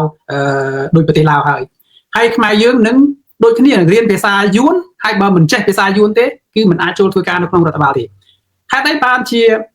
ការដែលដូចផ្ដើមគំនិតឲ្យមានបងប្អូនបកកុម្មុយនីសឌូជែននេះហេតុអីបានយួនលេបឡាវបានមុនខ្មែរតាមពិតវាដំណើរការវាជាមួយគ្នាទេពេលវេលាជាមួយគ្នាហេតុអីបានជាយួនអាចលេបឡាវបានហើយខ្មែរបន្ទុកលេបមិនទាន់បានខ្ញុំក៏សម្គាល់ទី1ខ្មែរយើងមានគណៈបកប្រឆាំងទាំងក្នុងទាំងក្រៅប្រទេសគឺខ្មែរយើងងើបឈរប្រឆាំងរហូតអាការដែលខ្មែរយើងងើបឈរប្រឆាំងនេះណាធ្វើឲ្យយួនលេបខ្មែរមិនទាន់បានរហូតដល់បច្ចុប្បន្ននេះហើយងាកទៅឡាវវិញអត់មានគណៈបកប្រឆាំងក្នុងប្រទេសហើយប្រជាពលរដ្ឋឡាវដែលជាង3លានអ្នកដែលចេញមកក្រៅប្រទេសណាអត់មានអាណាខ្វល់ខ្វាយពីរឿងជាតិទេអត់មានអ្នកណាងើបឈរប្រឆាំងថាទឹកដីរបស់ខ្លួននឹងយួនគ្រប់គ្រងក៏អត់ខ្វល់ទេអានេះខ្ញុំក៏សម្គាល់មួយដោយសារតែខ្ញុំបានទៅជួបប្រជាជនឡាវដែលខ្ញុំពេលខែក្តៅខ្ញុំទៅញ៉ាំបាយជាមួយពួកគាត់ខ្ញុំស្មានតែគាត់នឹងជាជនជាតិឡាវណាប៉ុន្តែបើគេជួបដំបូងគាត់និយាយភាសាឡាវនៅពេលដែលគាត់ជួបជុំគ្នា4-10នាក់គាត់ចាប់ដើមនិយាយភាសាយួនទៅវិញហើយខ្ញុំសួរគាត់ថាអ្នកឯងឡាវឬក៏យួនណាខ្ញុំរឿងបកក្រោយបន្តិចចុះគាត់ថាគាត់ជនជាតិឡាវខ្ញុំថាបើអ្នកឯងជនជាតិឡាវហេតុអីបានជាអ្នកឯងនិយាយភាសាយួនគាត់ថាពេលគាត់នៅស្រុកឡាវណាគាត់ស្រុកគាត់ហ្នឹងណាគឺគេបង្ខំឲ្យគាត់ដល់ពេលគាត់និយាយភាសាយួនបានគាត់និយាយភាសាយួនហើយខ្ញុំសួរថាឥឡូវអ្នកឯងនៅក្នុងប្រទេសឡាវអ្នកឯងនិយាយភាសាយួនដោយសារគេមានការគៀបសង្កត់ចុះហេតុអីបានពេលអ្នកឯងមកដល់ប្រទេសបារាំងហើយនេះស្រុកមានសេរីភាពហើយនេះហេតុអីបានអ្នកនៅតែនិយាយភាសាយួនទៀតគាត់ថាហ្នឹងជារឿងទម្លាប់ធម្មតាជារឿងធម្មតាអញ្ចឹងបាទខ្ញុំគិតថាឡាវចប់ហើយដោយសារអីដោយសារឡាវហ្នឹងបោះបង់នៅអត្តសញ្ញាណរបស់ខ្លួនណាទៅចាប់យកអត្តសញ្ញាណរបស់គេវប្បធម៌របស់គេអញ្ចឹងលោកខ្ញុំសំមានសាមអីនេះគេបញ្ចូលវប្បធម៌មកឲ្យយើងនេះគឺបញ្ចូលភាសាមកនេះភាសាគឺជាវប្បធម៌មួយដែរគឺជាអត្តសញ្ញាណមួយដែរគេបញ្ចូលអត្តសញ្ញាណមកឲ្យយើងបន្តិចម្ដងយើងទទួលយកអត្តសញ្ញាណរបស់គេយកមកគ្រប់គ្រងនៅពេលយើងបានជួបជនជាតិឡាវនៅក្រៅប្រទេសណាពេលដែលគាត់និយាយភាសាយួនណាយើងអត់ដឹងថាគាត់ជនជាតិឡាវឬជនជាតិយួនទេគឺដូចគ្នាគេខ្មែរយើងដូចគ្នាតែពេលបើសិនតែខ្មែរយើងបោះបង់អត្តសញ្ញាណរបស់យើងចោលយើងទៅនិយាយភាសាយួនក៏គ្មានអ្នកណាដឹងថាយើងខ្មែរដែរអញ្ចឹងខ្មែរយើងដែលរាល់ថ្ងៃនេះដែលមិនទាន់យួនមិនទាន់លេបបានណាដោយសារតែខ្មែរយើងមានអ្នកមានមនសិការជាតិខ្ពស់មិនព្រមខ្ញុំកម្រឃើញខ្មែរយើងដែលនិយាយភាសាយួនក្រៅប្រទេសកម្រឃើញមិនដែលមាននោះហើយខ្មែរយើងបើសិនតែមានអ្នកណានិយាយភាសាយួនក្រៅប្រទេសណាច្បាស់ជាបែកក្បាលហើយខ្ញុំជឿថាអញ្ចឹងច្បាស់ជារឿងរ៉ាវធំហើយពួកខ្មែរយើងនៅប្រកាសមានអាចរិតមួយគឺថាមិនបោះបង់អត្តសញ្ញាណរបស់ខ្លួនចោលប៉ុន្តែបន្តិចម្ដងយើងចាប់ដើមភ្លេចជាតិរបស់យើងចាប់ដើមឆោមយកអដែងទំនៀមទម្លាប់របស់គេមួយចំនួនអាហ្នឹងហើយដែលធ្វើឲ្យខ្មែរយើងយួនមិនទាន់លៀបបានដោយសារតែខ្មែរយើងមិនទាន់បោះបង់អត្តសញ្ញាណរបស់ខ្លួនមិនព្រមរស់នៅក្រោមអាណានិគមរបស់គេប៉ុន្តែរបបថ្មីនេះដែលលោកកឹមសុខមានប្រសាសន៍ណាគឺជាចំណុចមួយដែលគ្រោះថ្នាក់ចាប់ដើមទី1គឺគេបានសម្លាប់សន្ធិសញ្ញាទីក្រុងបាល់នេះគឺជាខែលធំដែលធ្វើឲ្យខ្មែរយើងរស់ណាគេបានសម្លាប់ហើយ សម្រាប់ទី1យើងឃើញនិកាយរបស់លោកហ៊ុនម៉ាណែតអត់និយាយអំពីសន្ធិសញ្ញាទីក្រុងប៉ារីសទេ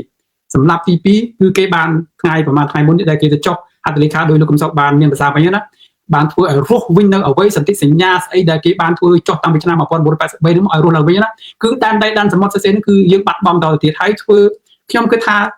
គ្រោះថ្នាក់ដែល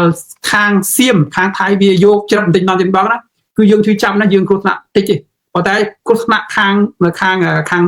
កើតណាគឺធំហ្មងខាងកើតមិនមែនយកទៅទួយណាយកដល់វាំងដូចថា